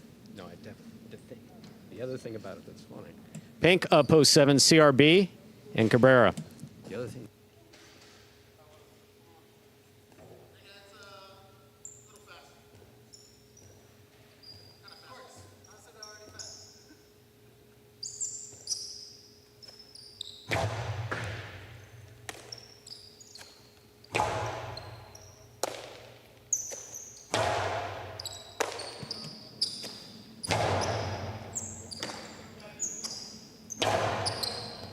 Beautiful scoop by Cabrera. There's no question it's a great way to be. Not everybody can be there. Most aren't. Scoop by Nicholas. Here's the backhand. What a catch by Cabrera at the side wall.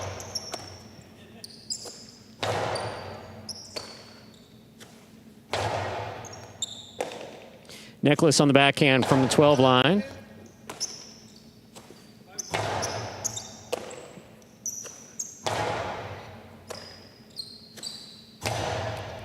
Powerful, powerful backhand by Cabrera. Comes back to the sidewall. It's beautifully played by Bueno at the sidewall. Cabrera again. Nicholas is there.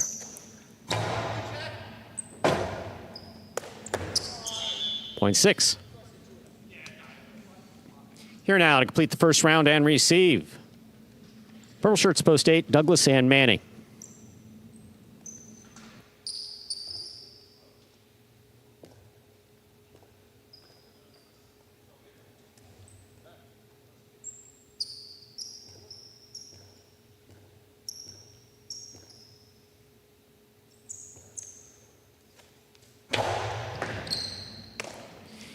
Here's the backhand by Manny. Wall to wall. Robote coming out.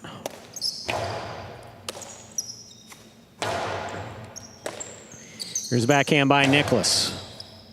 Manny, beautiful catch at the 13 line.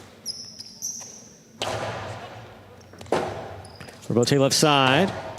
Bueno makes the catch.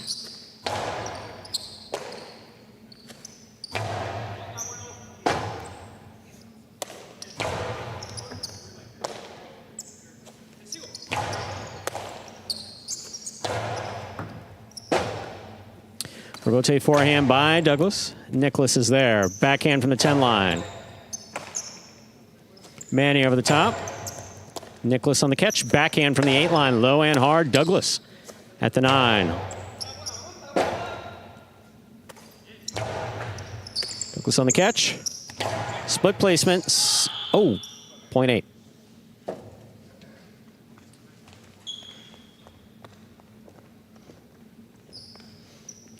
First round's complete. Matchups are worth 2 points now through the end of the game.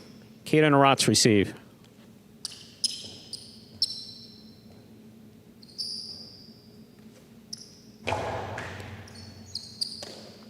There's the backhand by Arats to the inside. I don't know how Kata has not been better. There's the forehand by Manny. Paul tipped, point 8. 8 with 3 points. Here's post 1. Go Sherry and Ben.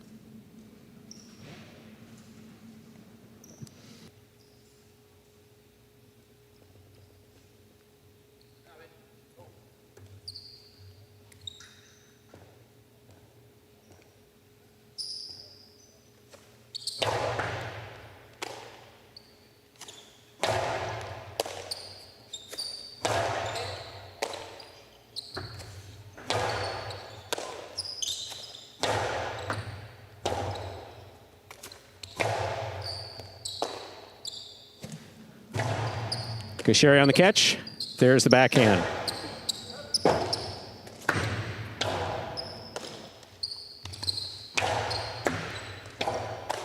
Bote's save is beautifully played by Manny. Sherry has it on the 4 line. What a catch by Manny. Backhand to the inside.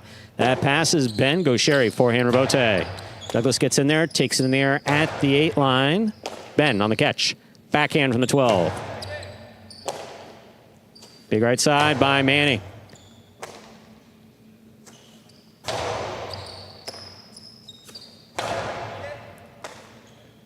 Here's the backhand by Ben.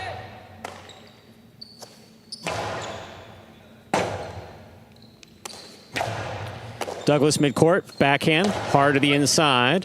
Sherry calls for the rebote, makes a save. Here's Douglas.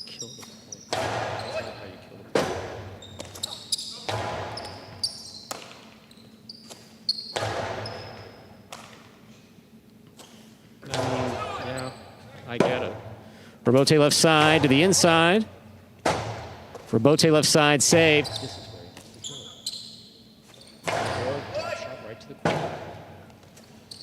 Beautiful rebote by Gaucheri. Here's the rebote by Manny. Gaucheri has it on the bounce. Aggressive to the inside. Manny, another great catch. Here's the backhand. Passing Ben. Rebote to the 7 line. Hard throw to the inside. Manny's there.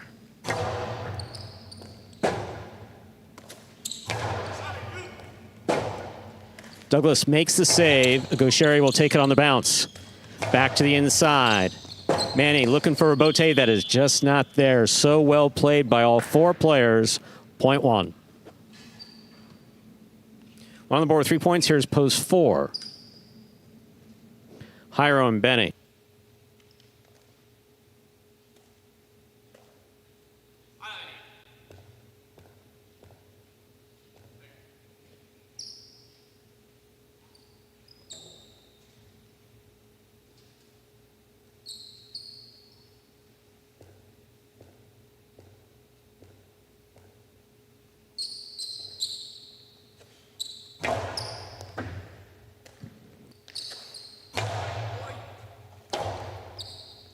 Rebote to the inside. In fact, I want to talk in between these two, if you don't mind.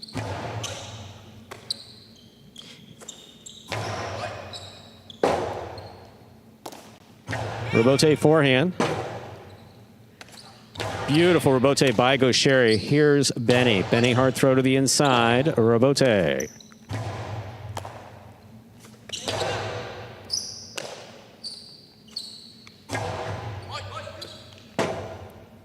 Rebote left side to the inside. Ben's there.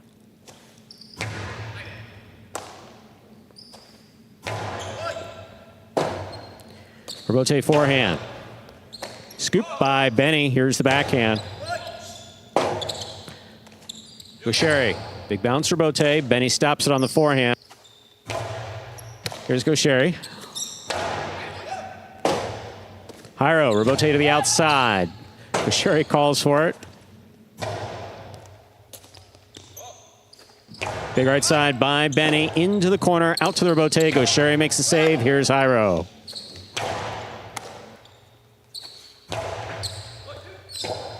Jairo calls for the rebote. Gaucheri has it on the forehand at the 8 line. Hard throw. Jairo, rebote left side. 2-all. Stopped by Gaucheri. Gaucheri, cortada. Stopped by Benny. Benny on the backhand. Ben, great catch. Backhand from the 12 line. Benny right side.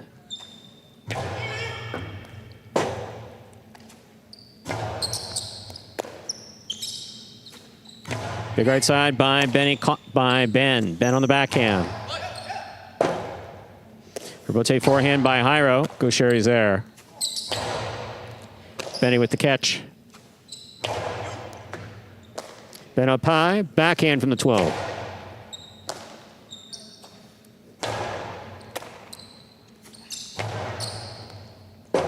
Rebote left side, saved by Benny. That's beautifully played. Here's Gaucheri. Hard throw, Magic City bounce, and Benny caught it in the air. Well done. Rebote left side. Excellent catch by Benny overhead and behind him. Rebote comes right up the middle. Powerful Costello caught near by Benny.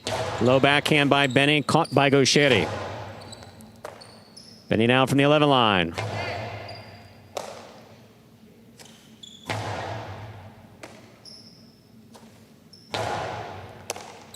Sherry from the 7. Powerful backhand. What a catch by Benny.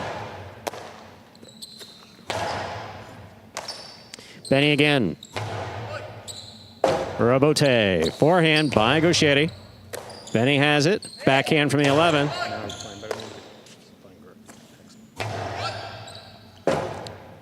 Rebote forehand. This one caught by Gaucheri. Gaucheri.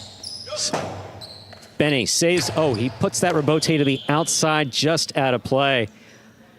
Tremendous play by all 4 players. Again, point goes to the 1. Possible game point for the red shirts at post 1 goes Gaucheri and Ben.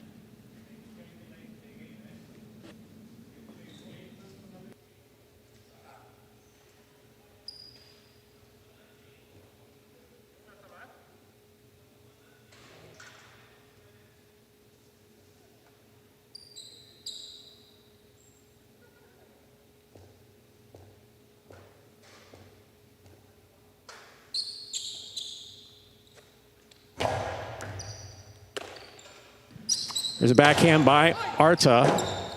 Rebote.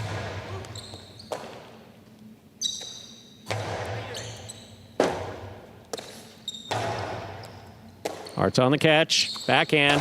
Low and hard. Gaucheri calls for it. Makes a great save on the left side rebote. Here's Alex.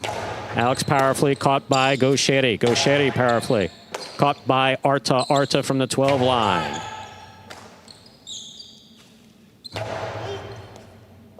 Arta tipped it point, and a hard-fought match game.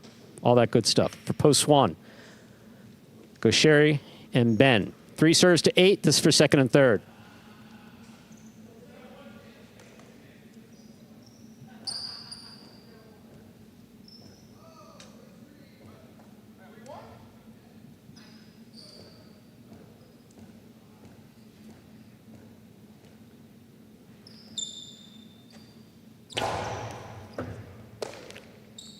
Here's a backhand by Manny. Rebote. Forehand. Catch by Manny up high. Big right side. Julian makes the catch. Rebote left side. Drop shot. Douglas got there before the second bounce, but the return hit the overhead screen. 3 places, 8 shows. 1-3-8 is the unofficial order finish for Game 5.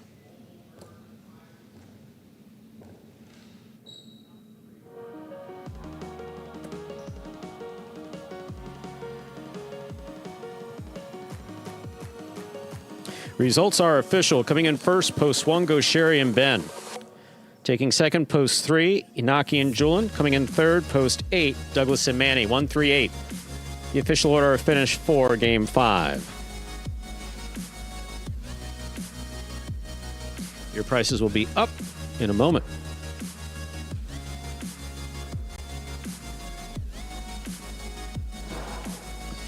$2 Quinella 1-3, 41.20. The trifecta 138, 392 even. $2 wager on 1 to win 420. Up next, ladies and gentlemen, is our 6th game. It is a spectacular 7 singles match. Play to 7 points. Points will double after the first round of play. There are no scratches in Game 6. Game 6 does begin the late pick 3. Post time for Game 6, late pick 3. A little over 7 minutes away. Good luck. We'll talk if you don't mind. So, every now and then, Andrew and I talk in between games. We have these fantastic top 10 videos that you guys like to see, but I see a lot of conversation in the chat. And Mo Crank, hope you're enjoying time with family. That's always good to see. And yeah, Mo has done some phenomenal statistics. Jatna. I don't want to seem as though I'm showing any favoritism towards anyone in the chat. I don't, because I really don't have really any favorites. I'm not someone who plays favorites. I mean, I don't. Andrew can attest to that. Even as far as the highlight players are concerned. There's some that I interact with more than others, but as far as favorites, no. But Jatna, what I like about Jatna is that Jatna, when did you start watching highlight? That's what I want to know. That's the first question that I have for you. And did you watch traditional highlight before Magic City? What I like about Jatna is that he's really become a student of the play. He did a post that I read this morning when I should have been sleeping about Arats. And one of the things that I think some people find, and Andrew can definitely attest to this, is that players have different styles of play. For instance, let's take Cabrera, for instance. You'll see Cabrera running straight across the court to the screen to try to keep it on his left side. That's how supremely confident he is on his left side. You'll see other players who do whatever they can to try to keep it on their right side. Our player manager, Juan Ramon Arrasate, for those of you who watched professional highlight in the late 70s and all throughout the 80s and the 90s, who watched Ara the first play, know that he tried to do everything, including taking the serve with his left hand and ass against the side wall to take the serve. And those serves were coming in easily, a $120, $130, depending upon who was throwing. I mean, that takes huge balls to try to do that. So there are players who are just naturally favoring one side or the other. There are some players who are fantastic on one side versus the other side. So he had some ideas about Arats's play, for instance, like what Arats could develop. And it's not always possible. I have seen guys who played their entire career being a great left-sided player, having a fantastic reverse, hitting the chula on the big court in singles and in doubles, and never developed a right side. One player in particular who comes to mind, and some people know, the player Hobby. Okay, Hobby was a Triple Crown champion at 20 years old at Tampa Highlight before coming to Miami Highlight. He played in a number of championships, and you couldn't get the ball past Hobby on the left side. You couldn't. Not Goico, these other guys. Hobby was phenomenal on the left side. He was great on the right side. His court positioning was great. He had one issue, the serve. So you'd say, well, you know, he'll train and he'll practice the serve, right? It wasn't a question of practicing. His serve was obviously enough for the late games. Switch 5 through 8. His serve was enough through the late games, but it was never particularly good serve. But he had everything else: rebote, court positioning, everything to be among the top 5-6 players at Miami High. The entire he was there, after being the #1 dominant player at Tampa Highlight, who had a fantastic roster. So here I am babbling, but I mean, you've seen this, that for some players, it's not a question of learning how to do something and then they will master it the same way they've mastered something else. It just doesn't always happen. I know that our owner, our chief, our Graham Poobah, has said about some players who play some of the early games, well, if they train a bit more, and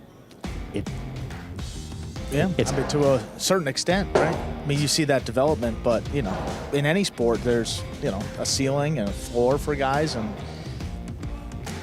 now in year 6, you can maybe make those declarative statements and maybe reach your ceiling and, maybe not any more place to grow. But I don't think it's all-encompassing statement, though. I think there's some guys that can improve. But for the most part, if it's not your game and it's not your style, what I found is highlight, unlike any other sports, it's really not that easy to develop another part of your game.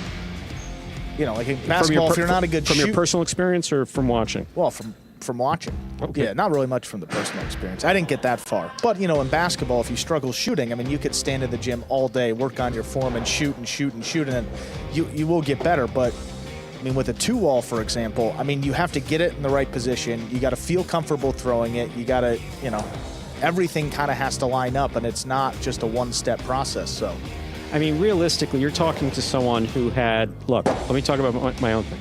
I started playing in the Miami Highline School when I was 13. I played till it was time to go away to college. I had as good a serve as anybody that I played against at any level of anybody who became professional. I never had a rebote. The ball went over my head, I was finished. I caught 3 balls in a row, good luck after that. The 4th, 5th, or 6th ball, if I caught 5 in a row, I would get people applauding. yeah. Yet, my form, my serve, carom, cortada, stuff from the right side was all good. And I had the benefit of everything. I had excellent training. I had access to the highlight court basically whenever I wanted it.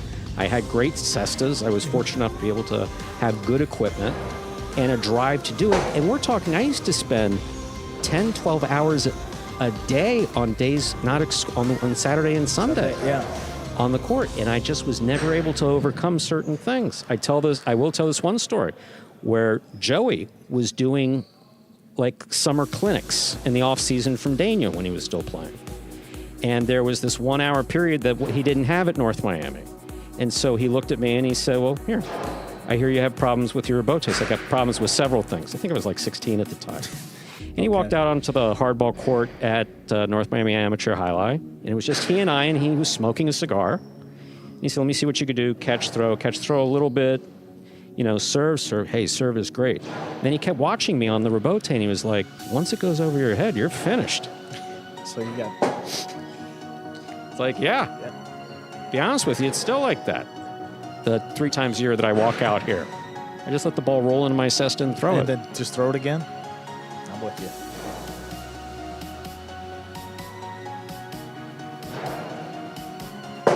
Stu doesn't realize he snuck a Triple Crown reference the day before the Breeders' Cup. No, I didn't know that. Breeders' Cup's tomorrow.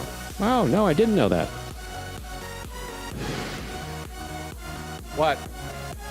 What?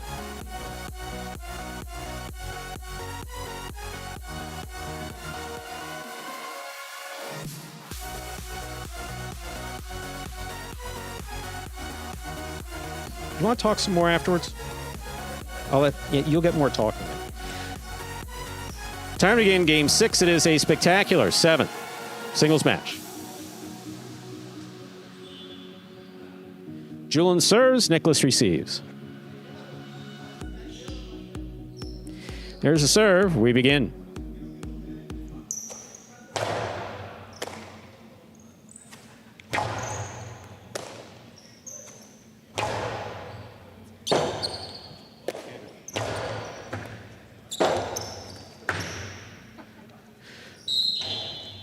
Point 1.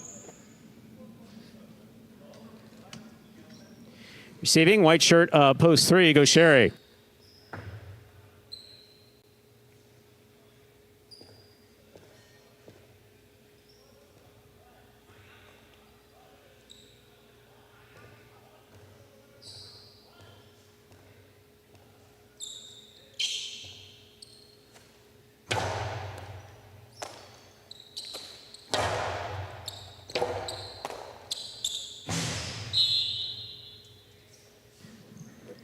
Point 3.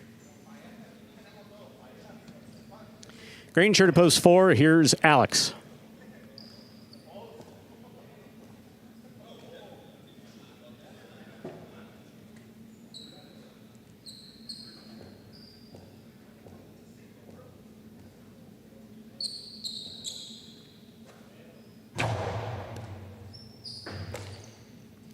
Here's a backhand by Alex, powerfully thrown wall to wall.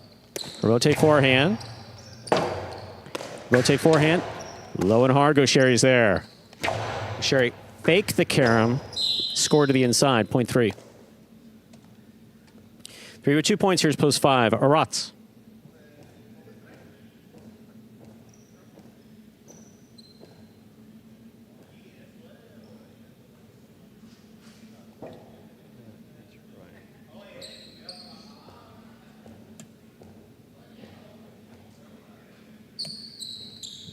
Sure.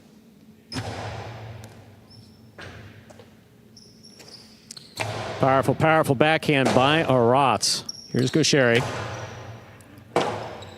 Rebote forehand.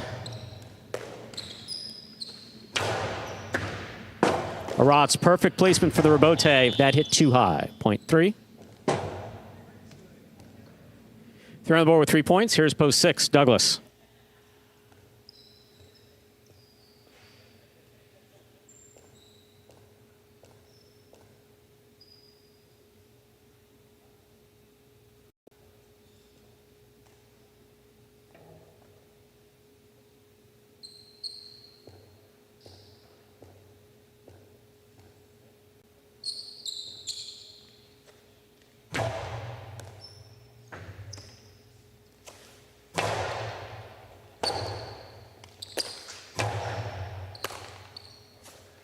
Powerful Costado scooped up by Gaucheri. Gaucheri puts it back inside to score.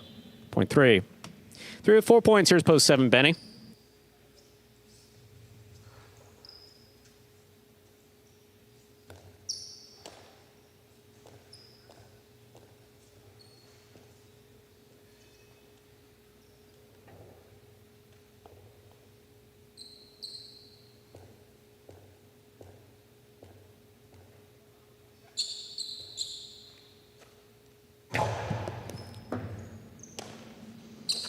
There's a backhand by Benny.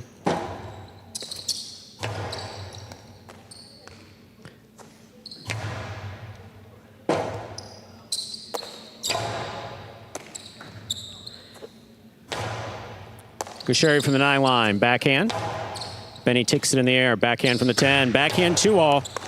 Gaucheri, what a catch in the air. Point 3. 3 with 5 points. Here's post 8. Hyro receives to complete the first round of play.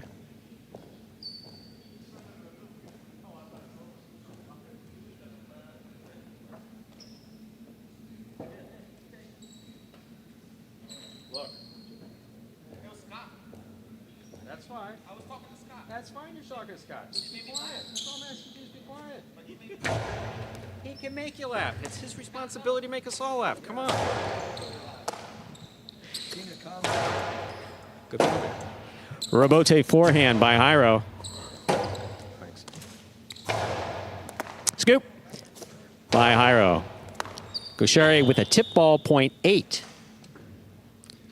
Here's post 2.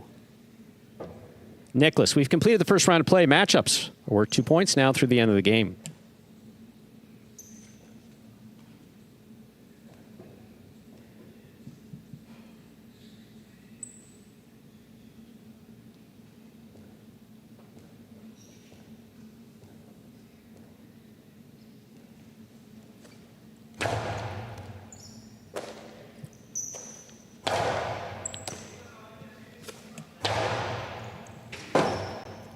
Rebote forehand by Nicholas. Here's Hyro.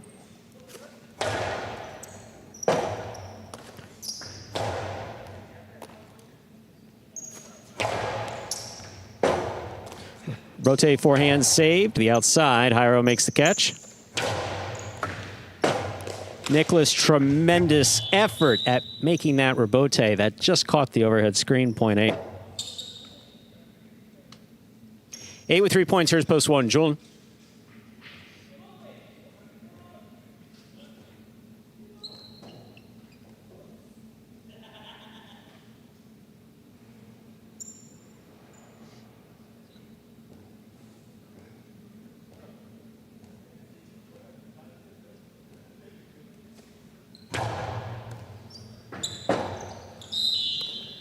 Point 8. Possible game point for the purple shirt at post 8. Hyro trying to stop him. Alex.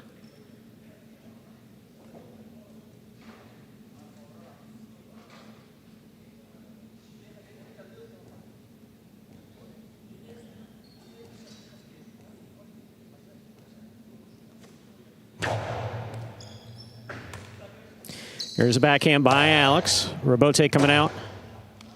Robote forehand. Alex turns to make the Robote. It's a 2-all. It's in play. Here's the cat. Oh. Point 4. 4 with 2 points. Here's post 5. Aratz.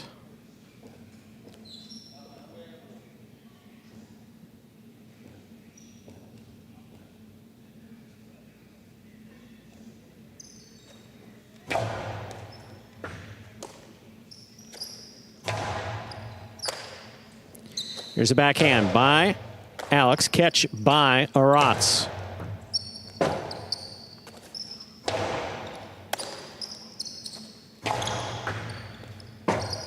Robote by Alex. Nicely played. Here's Aratz. 2-all to the pad. Point 4.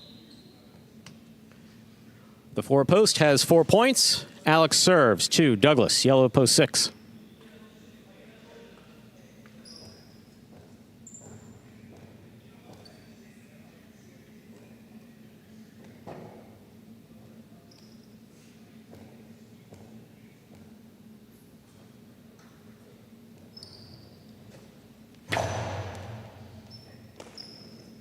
Backhand by Douglas.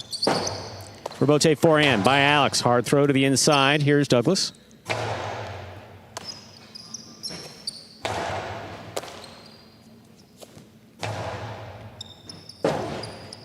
Robote left side to the inside. Robote forehand by Douglas. Alex, tough catch at the side of the line. Drop shot will score. Well thrown. Point 4. Possible game point. Green shirt at post 4. Alex. Trying to stop him, Benny.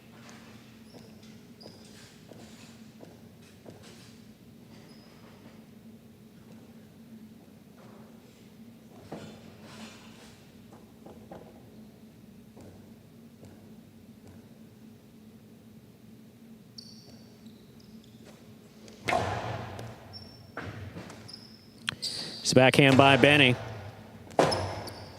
Alex, Robote to the inside. Robote forehand save by Benny. Difficult catch by Alex. Hard to the inside. Robote save.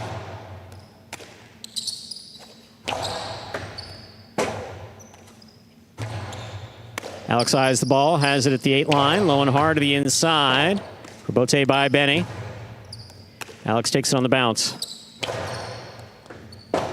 Robote save by Benny. Here's Alex from the 8 line.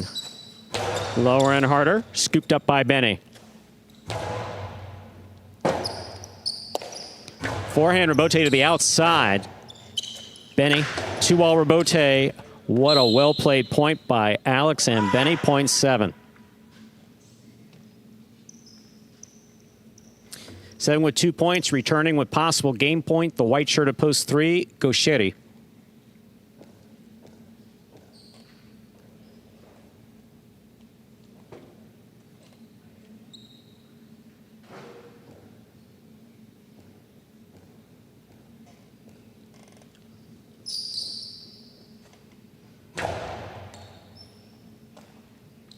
Here's a backhand by Gaucheri. Benny, tough catch overhead. Powerful backhand. Benny takes that on the forehand. Low to the inside. Gaucheri, tricky Robote save. Benny has it. He's at the 6th line, going for that 3-wall placement. That lands in and scores. Well played by Benny, point 7. Play continues, 7 with 4 points. Here's post 2, Nicholas.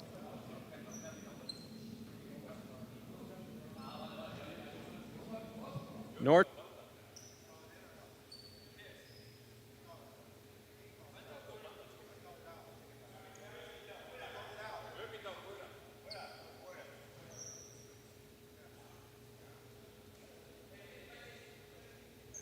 That was ruled out. That is point and game for Go Sherry. 3-4-8 is the unofficial order of finish. 3-4-8, unofficial order of finish.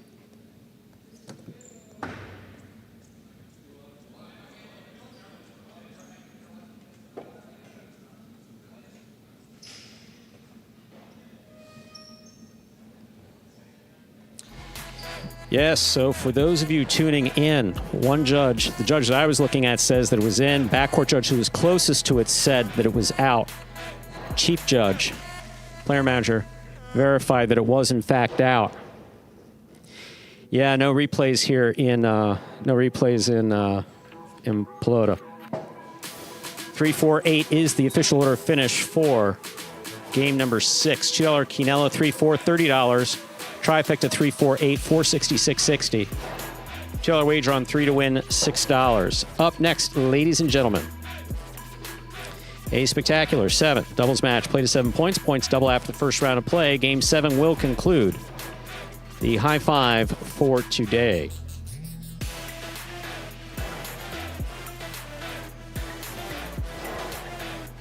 Post time for the 7th game. 7 minutes. Good luck.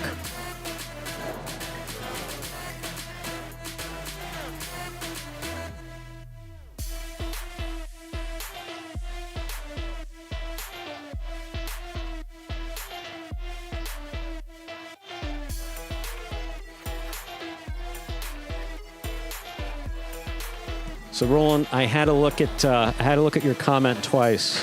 I looked at it twice, and I was like, "Wow, I think I get that. And if I do, it's funny." Not to be repeated for mixed audiences.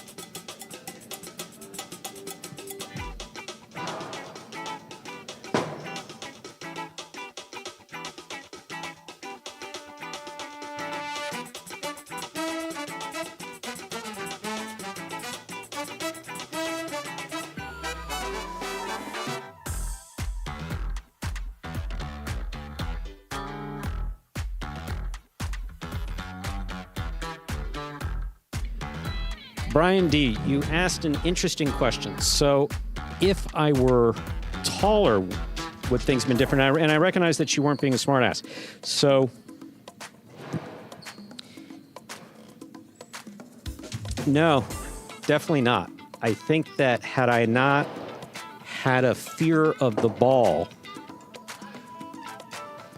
and had I not panicked every time the ball went over my head and I knew that I had to have I basically was just I was never comfortable on anything but the serve.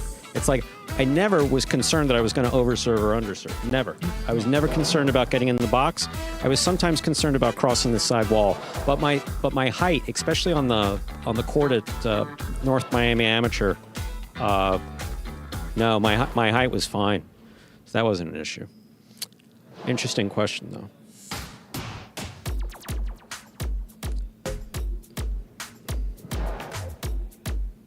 Yes, Benny did play great. Jatna, sorry, there is no result. There is no replay, rather.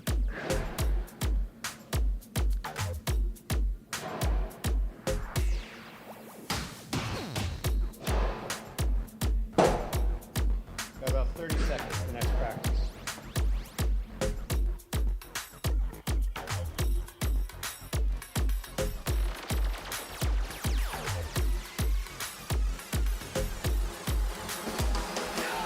Doing a couple different things here, talking to you folks.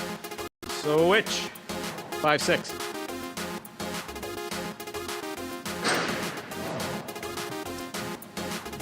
So Andrew. Yes. I just went blank. I wanted to talk and I went blank.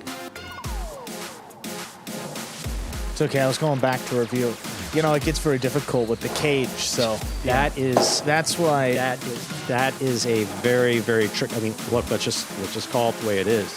Is that sometimes with highlights, sometimes in highlight. I mean, this is why we try to have 3 judges here. That was something that for years you didn't want to do it because it was extra money. To basically have a judge rotate through, but I believe in doing that here because myself having stood out there, it's very easy. If you stand out there for 3 hours, it's easy to kind of like just get distracted to be looking down when the serve. It's very hard to be focused in. And as fast as the ball moves back here at the cage with that 3-wall play, Yeah. even on the replay Yeah. and all the camera angles that we've had, because there have been a couple that have been reviewed back there, it's still kind of tough. Very difficult.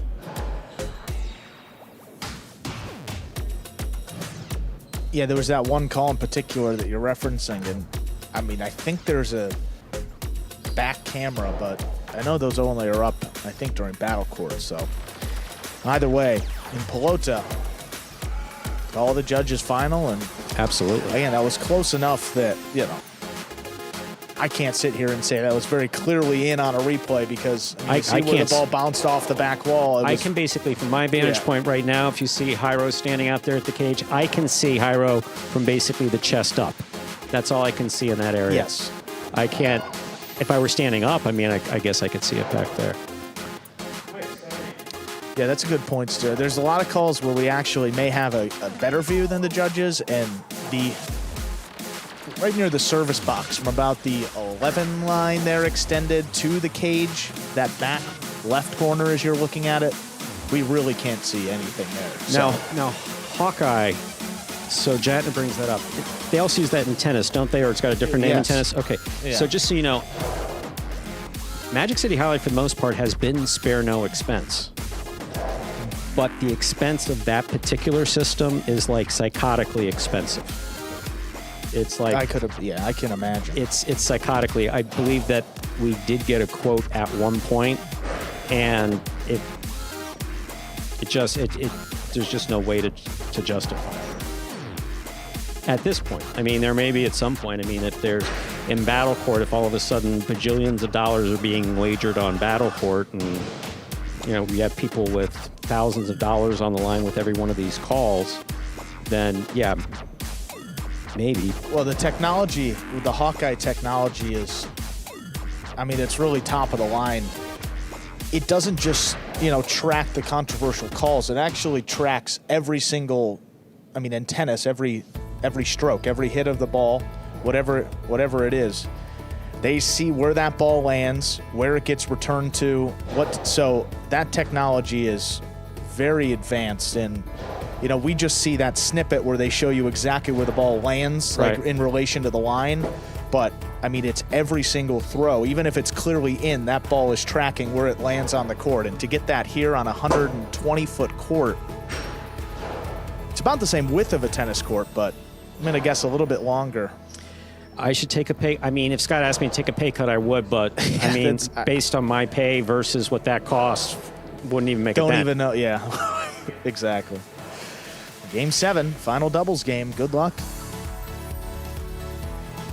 Ladies and gentlemen, time to begin our 7th game. It is a spectacular 7 doubles match, played to 7 points. Points double after the first round of play. Up first and serving, the red shirts post 1, CRB and Cabrera. Receiving in the blue of post 2, Bueno and Nicholas.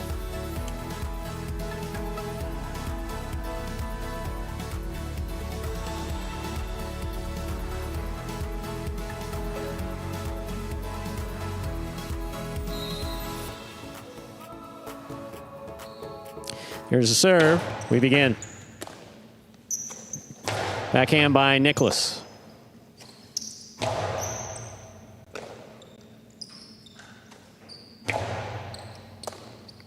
Cabrera on the backhand from the 8 line. Rebote. Rebote forehand by Bueno. CRB switches from left to right, makes the catch, puts it inside. Nicholas is there.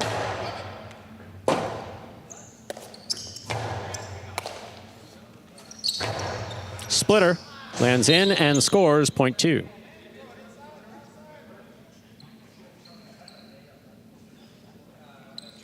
Receiving, white shirts of post 3, Douglas and Manny.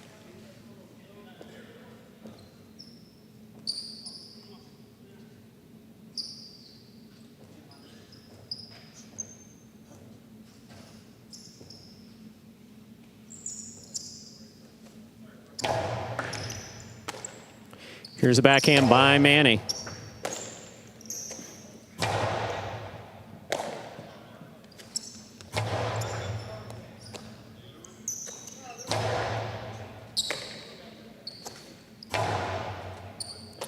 Nicholas from the 13 line on the backhand of the inside. Manny lets it pass. Robote forehand by Douglas.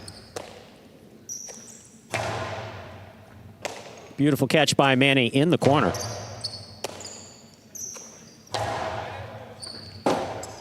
Robote forehand by Douglas. Nicholas takes that on the bounce. Backhand from the 12 line.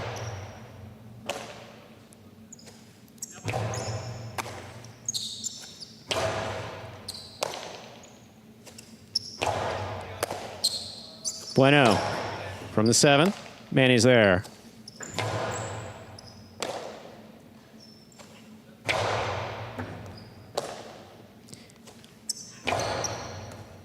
Nicholas now from the 9 line. Robote by Douglas.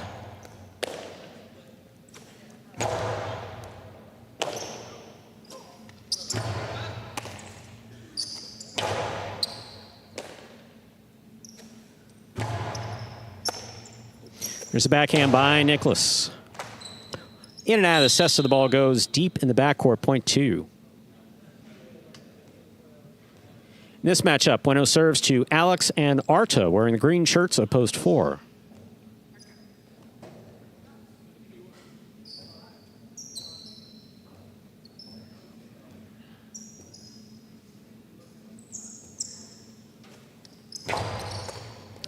Alex going for the serve, has a drop ball, point 2.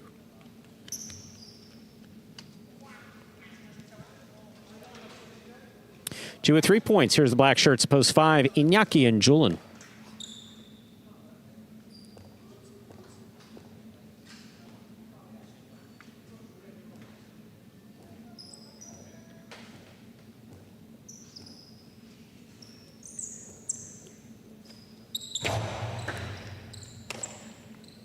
Here's a backhand by Julian.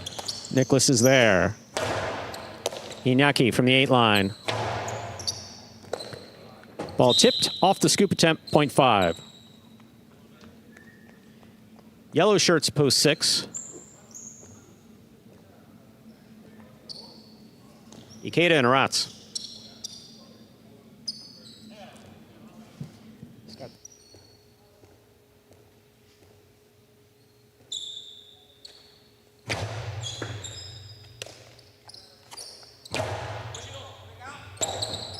Robote left side by Inaki.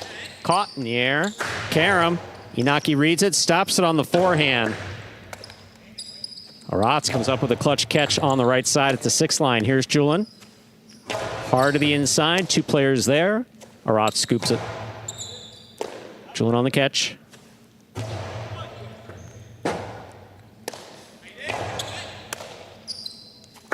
Costado 2-all, stopped by Ikeda. Ikeda's carom stopped by Inaki. Inaki's carambola will score, point 5. 5 with 2 points. Here are the pink shirts, post 7. Go Sherry and Ben.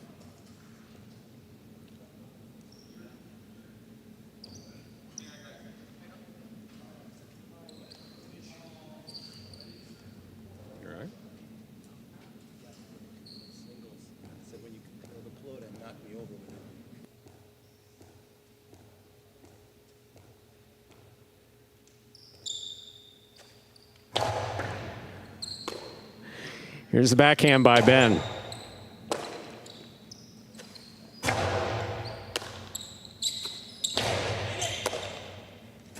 Costado 2-all, stopped by Gaucheri. Gaucheri blasts that one back to score. Point 7. Here now to complete the first round and receive purple shirts of post 8. Jairo and Benny.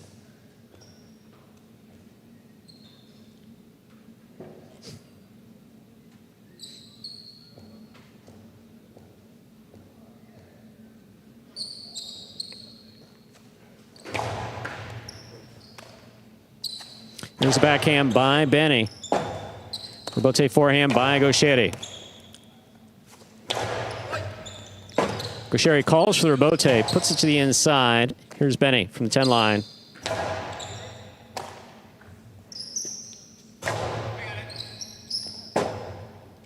Robote left side by Jairo. Ben up high, Forehand from the 11 line over the top. Benny's there.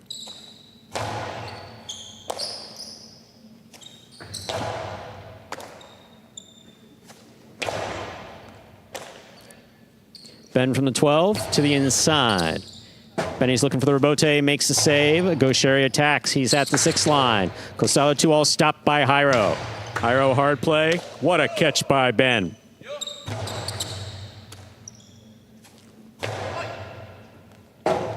Gaucheri calls Ben off. Rebote to the inside. Here's Benny.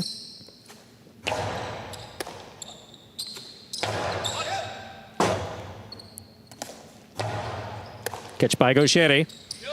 Change up to the inside. Here is Benny. Backhand caught by Gaucheri. Benny on the rebote. Midcourt. Gaucheri's there.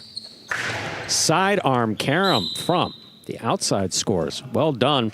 0.7.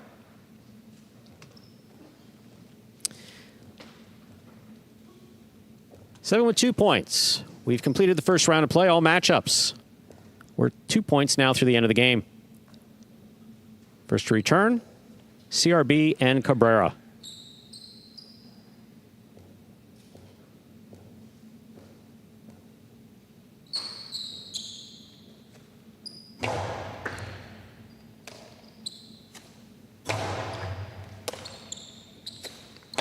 Powerful, powerful backhand. Beautifully caught by Cabrera.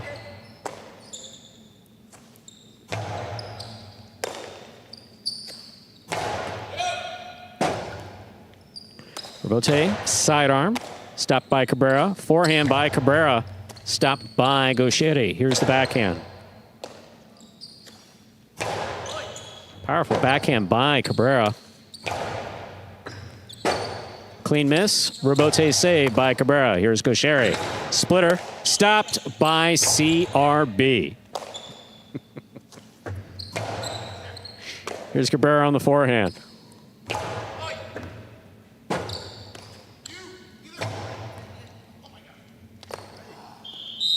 0.7.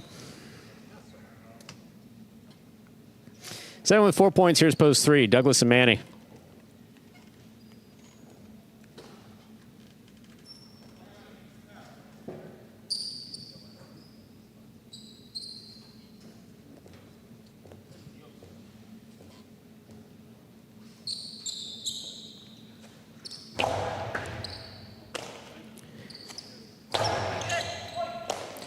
Great catch by Ben overhead, and a powerful backhand follows wall to wall.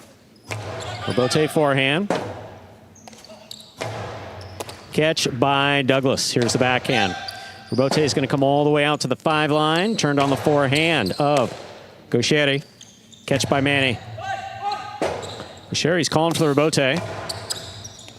Manny takes it on the bounce. Right side from the 13 line. Gaucheri pulls it off the side wall.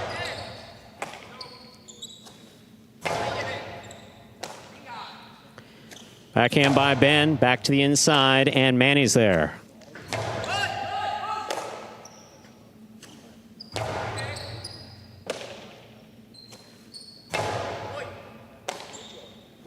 Ben again, powerful backhand.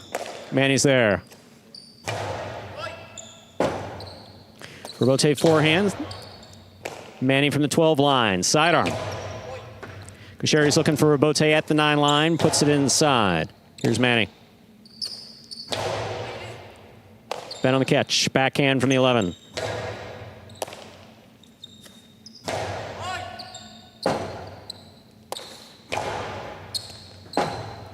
Rebote by Douglas. Sherry has it on the right side. Blasts it back. Catch by Manny. Backhand by Manny. Rebote coming out. Gaucheri's there. Catch by Manny. Manny over the top.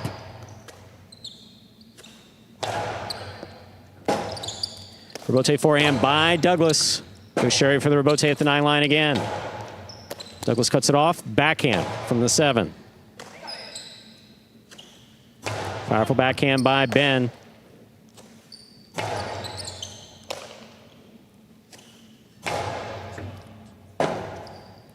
Rebote forehand by Douglas. Wall to wall. Hard throw off the rebote by Gaucheri. Here's Manny. That ball dropped, took a big bounce. Manny comes up with a clutch catch, outside placement, scooped up on the forehand of Gaucheri. The forehand blasted. Manny makes a tremendous save on the rebote. Gaucheri juggled it while climbing up the side wall to take it on the forehand. That point goes to the 3. 3 with 2 points. Now receiving the green shirts of post 4. Alex and Arta.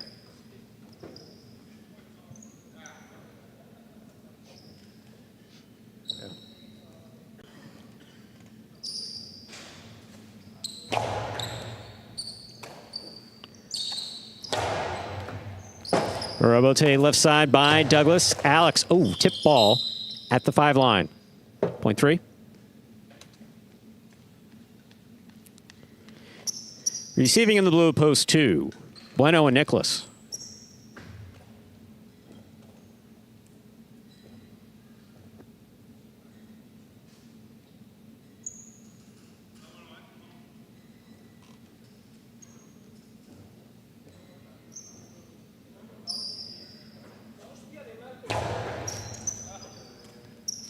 Backhand by Nicholas, hard to the inside. Douglas has the rebote. That's on the wall. Beautiful catch by Nicholas. Backhand. Caught by Manny. Manny over the top. Here's Nicholas. Manny now from the 12 line.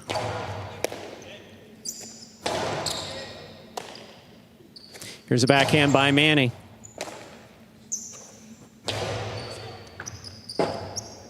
Rebote left side by Douglas. Caught near by Bueno. Bueno now from the 5 line.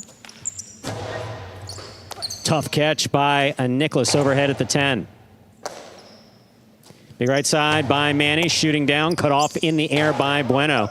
Bueno goes wall to wall from the left side. Here's Douglas. Forehand rebote that goes wall to wall and out to the rebote. Manny, great catch at the 13 line. Big right side. Caught in the air by Bueno. Douglas, rebote midcourt, inside. Here's Nicholas. Tough catch by Manny. There's the backhand. Right to the corner, out to the rebote. Douglas makes the save. Here's Nicholas. Low bullet by Nicholas, somehow caught by Douglas beautifully on the left side. Manny midcourt. Nicholas advances. Backhand from the 8. Low bullet, caught by Manny. Nicholas again. Whoa, too much. Well played by all 4 players. Point 2. Possible game point for the blue shirts of post 2. Bueno and Nicholas. Trying to stop them are Ikeda and Aratz.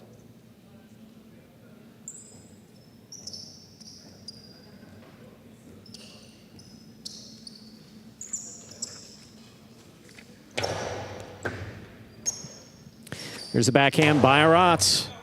Rebote coming out.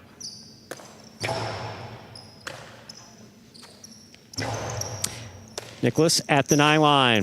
Powerful, powerful backhand. Rebote coming out.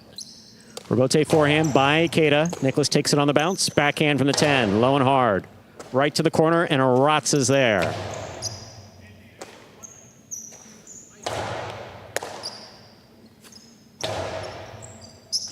Beautiful catch by Nicholas off the sidewall at the 12 line. Nicholas again, backhand from the 9. Hard throw to the inside. Aratz is there.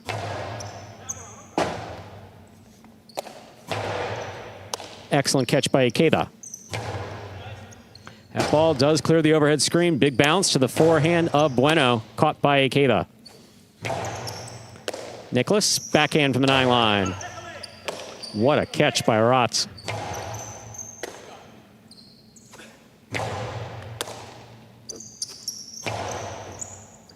Nicholas again, backhand from the 13 line. Kate on the right side, over the top.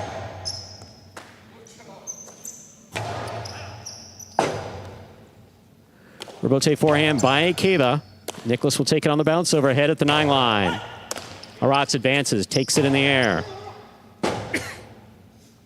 Rebote forehand by Bueno. Ikeda's there.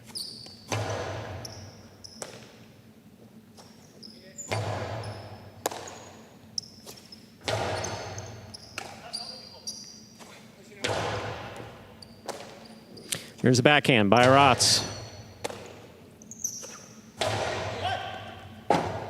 Robote forehand by Ikeda. Rotz now from the 10 line. Backhand 2-all. Caught near by Bueno. Rotz from the 11.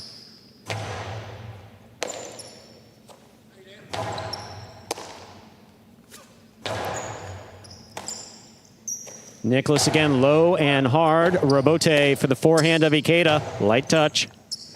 Bueno from the 6th line. Rotz on the backhand. Nicholas comes over the top. Big bounce. Stopped by Ikeda, taking it on the bounce at the 10 line. Here's Nicholas. Rotz, beautiful catch overhead. Pika, big bounce. Brought down by Nicholas at the 13.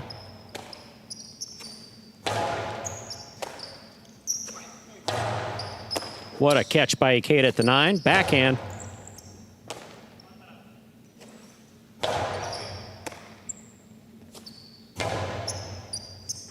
Beautiful catch by Nicholas again.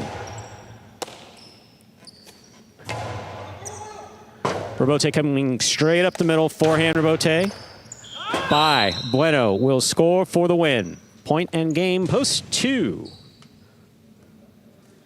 Bueno and Nicholas, 7 serves to 3. This is for 2nd and 3rd place.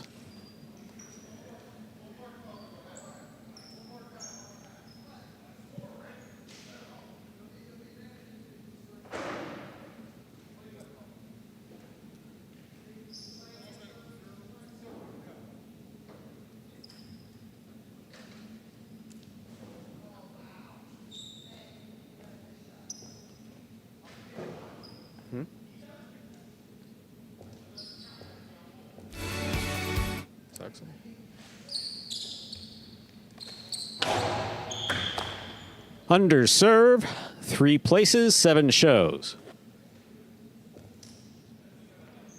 2-3-7. Unofficial order finish for game number 7. It's official coming in first, post 2. Bueno and Nicholas taking 2nd, post 3. Douglas and Manny coming in 3rd, post 7. Go Sherry and Ben. 2-3-7, the official order finish for our 7th game. Your prices will be up here in a moment. There's your moment. High five, 4313245. Numbers returning $140.50. Carryover jackpot, $1,953.12. $2 Quinella, 2-3, $19. That's first and second in any order. Trifecta, 2-3-7, $153.20. Up next, ladies and gentlemen, is Game 8. A spectacular 7 singles match played to 7 points, with points doubling after the first round of play. Game 8, final game of the Pelota performance in advance of Battle Court, which will begin at 7 p.m. Don't forget, we are open to the public this evening. Doors open at 6:30. Post time for Game 8, 7 minutes. Good luck.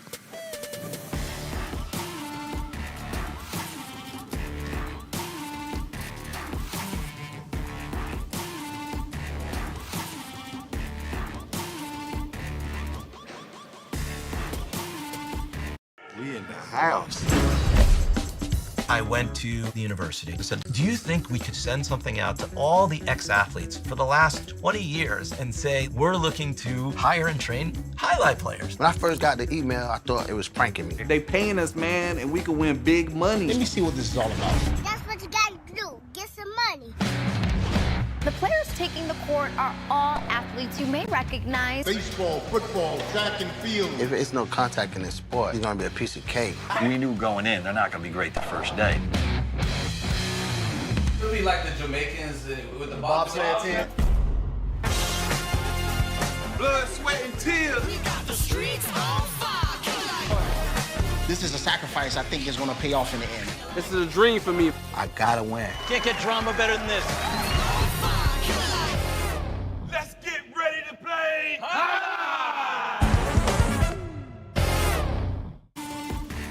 And folks, that is a trailer for the award-winning documentary about the inaugural season of play right here at Magic City. That is called Magic City Hustle.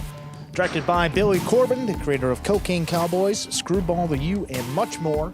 This film highlights the transition of these Magic City athletes from their respective careers in other sports right here to the highlight fronton. You can watch Magic City Hustle directly from Google Play or iTunes.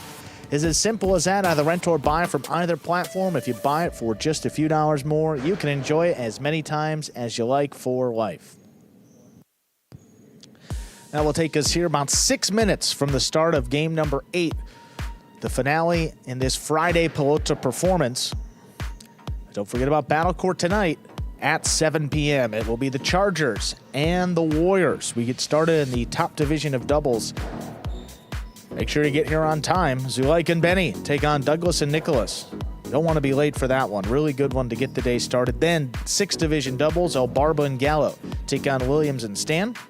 Followed by Iturbide and Benny against Douglas and Manny. So 2 matchups of the brothers in doubles today. Then Division 3 doubles and Zuleika and Arta against Julian and Nicholas. And then 2 singles matches to close out the day. First Gallo against Stan and then Iturbide against Nicholas. 2 singles, 4 doubles on this Friday night between the Chargers and the Warriors.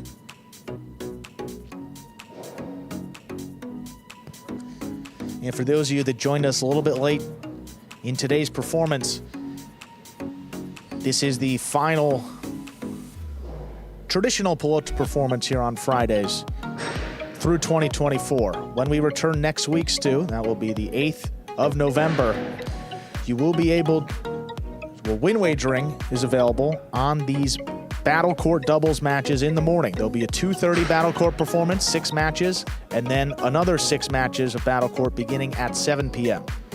So the former, the 2:30 start time performance, there'll be win wagering, some pick 3s as we're being told, a pick 6 as well. So for those Pari-mutuel enthusiasts that don't have DraftKings, BetRivers, or FanDuel available in your state, you will be able to bet along with the Battle Court action on Fridays beginning next week at 2:30 p.m. Eastern Time. I think you did that perfectly. No script.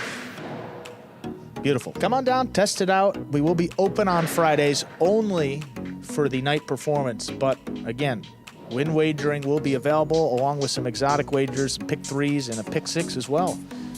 In the Friday matinee Battle Court, that starts next Friday, again, 2:30 Eastern Time. Question, Andrew. Yes. Since leaving college and joining us here at Magic City, what has been the most valuable life lesson that you've learned?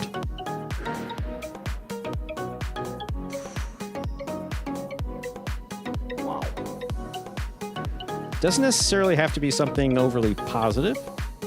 Just something about, doesn't have to be negative. It's just like, what's the one thing, like when you're coming out of college, that you had like a belief about, and then you've now been with us and you've learned maybe otherwise? That's interesting, Stu.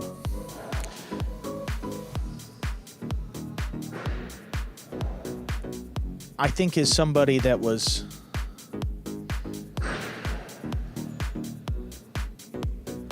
that had a lot of their accomplishments and things like tied to how they were feeling, you know. Yeah. I think that as you get into the workforce and you grow older, I think, number one, I think you realize that the things I think you thought matter don't really matter that much. Okay. And, I mean, overall, working here in Battle Court, that, you know, how do I want to say that? Yeah, switch 5-3. I say you don't need to be right about everything. I think that's, right, especially for young people, I think there's like a yes or a no. You want to be right in every case. And sometimes both people are wrong. Sometimes, you know, both people are right. Yeah. And you got to find that common ground, especially working in, you know, being here, working in High Live, working with, you know, people that have been doing this for a living. You may think that your idea makes sense in your head, or you may think that you're the smartest guy in the room a lot of the time, but you have to recognize that there's people with experience and they're there for a reason. You know, and I think that's the thing with kids too. I mean, you grow up and a lot of things in life are very matter of fact. I mean, you get grades, you get A's, B's, C's, and D's, and then you get into the workforce and that's it. I mean, you just work every day and there's not really like a report card of how you're doing and how things are going. So that's profound. I don't know. That's profound. Sincerely. Yeah, if that made any sense. But It actually made complete sense, and I think there's people out there in my age range and probably a little bit younger, in my 50s, people in their 40s and 30s who are, at one point in our lives, we see the world as black and white. Yeah. And there are some people who continue to insist on seeing it as black and white when realistically, everything operates within the gray. Yeah, I mean, you come here and you can have a conversation with somebody about something that you think is very clear, and they don't see it a particular way, or vice versa. You think why could there be any possible controversy about this? And there always seems. So, again, I mean, just recognizing other people's opinions, and I think a lot of times too, people want to be heard and understood. Not necessarily if they're they just want to be heard and they want to be understood, and sometimes that's. You just got to give people the time. And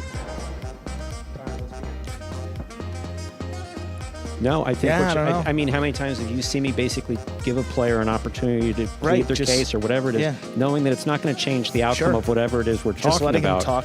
Exactly, but also taking that talk seriously. It's not like I'm just sitting there, Sometimes you just need to, verbalize it, and that feels good. 100%. That feels better.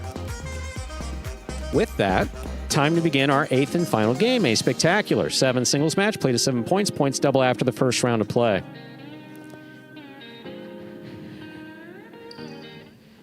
Judges. 2 judges. Sorry, Alex. You gotta wait for the judges.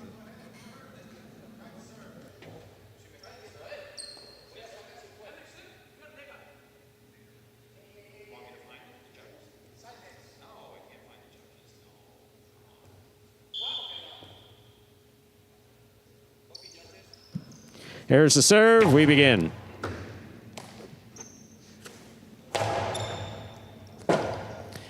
Rebote left side. Saved by Jairo. Here's Alex from the 5 line. Drop shot. That scores. Point 1.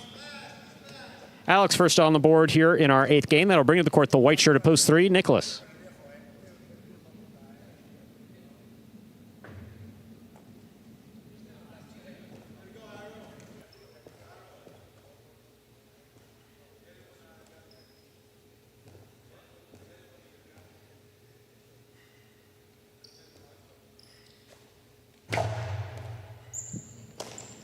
Here's the backhand by Nicholas.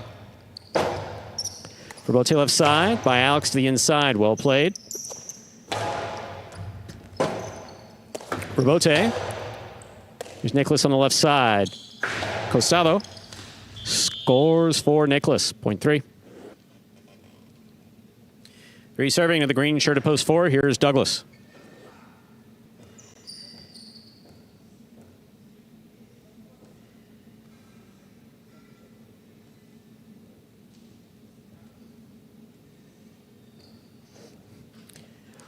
Rolling in all seriousness, it's impossible for Andrew to wind up on my bad side. It's like Andrew's not capable of doing anything that would get me to think poorly of him. Costado by Douglas, caught by Nicholas. Nicholas rifles it outside to score, point 3.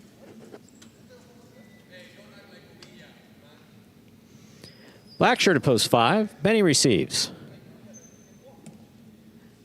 There have definitely been people throughout history, though.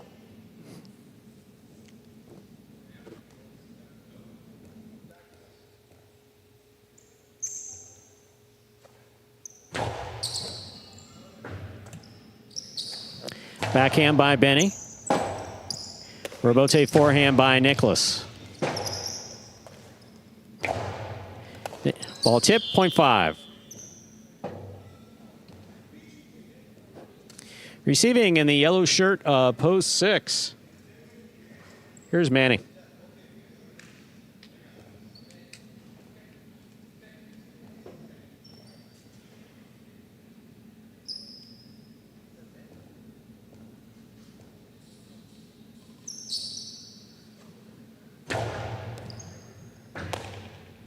Here's a backhand by Manny.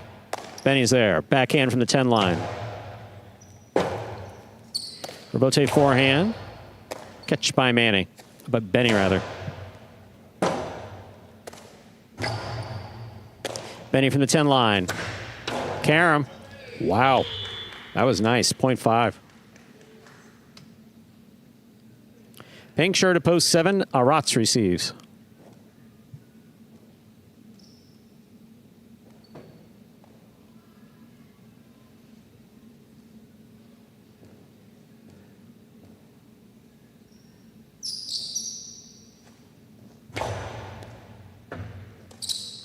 There's a backhand by Arats.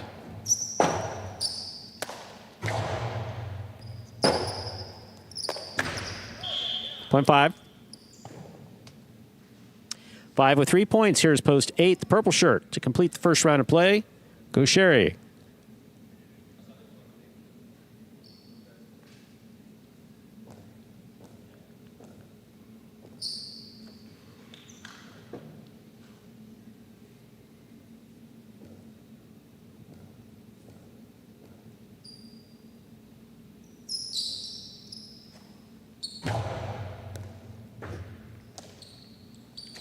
Backhand by Gauchetti.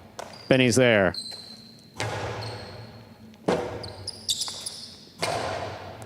Benny goes back to the inside, makes the catch. There's the backhand. What a catch by Benny. Here's the backhand. Dos Paredes, the 2-all scores for Gauchetti, 0.8.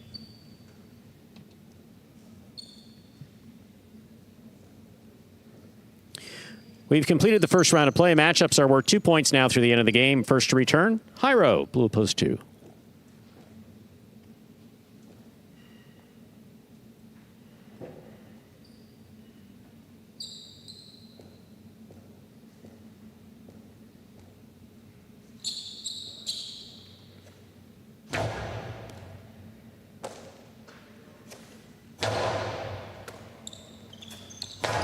Gauchetti powerfully to the inside. Jairo gets in there to make the rebote save. Gauchetti on the catch. Back to the inside. Jairo again. Forehand rebote save. Gauchetti on the bounce. Catch by Jairo. Here's the backhand. Blasted. Caught by Gauchetti. Gauchetti's 2-all. Opens and scores. 0.8. 8 on the board. 3 points. Here's post 1. Alex.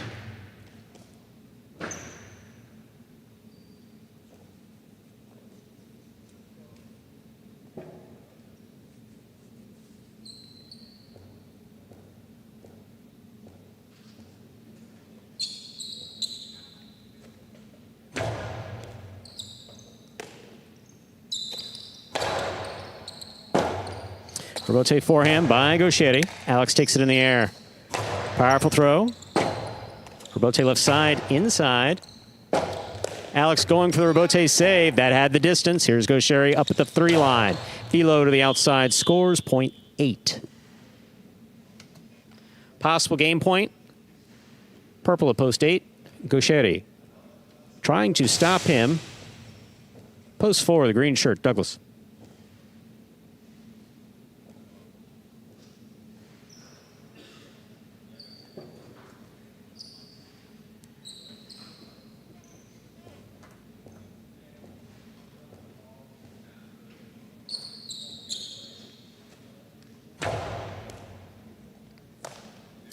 There's Douglas on the backhand to the inside. Caught by Gauchetti. Backhand. Blasted by Gauchetti. Rebote forehand by Douglas. Blasted. Rebote coming out. Back to the inside. Douglas is there.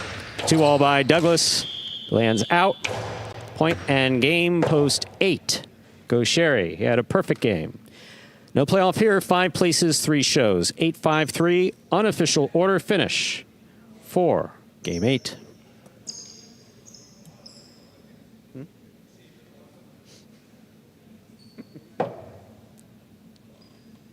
Scott, can we just...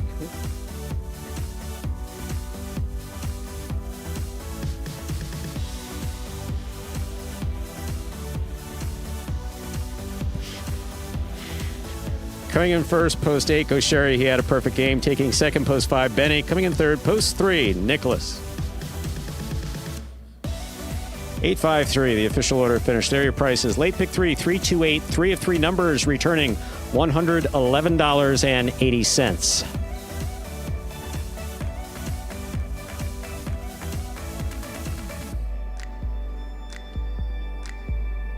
Quinella 5-8, that's first and second in any order, returning $60.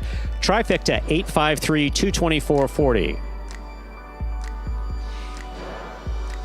And that, ladies and gentlemen, will do it for this Friday afternoon performance of Live Highlight in the Magic City on the Highlight channel. We're glad that you chose to join us today and invite you to join us for Battle Court at 7 p.m.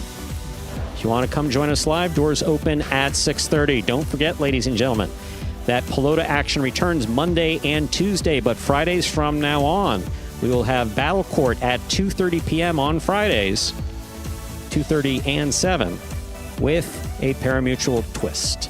On behalf of the players, staff, and management, we do appreciate you joining us and hope to see you at 7 p.m. for Battle Court. Have a good day, everyone.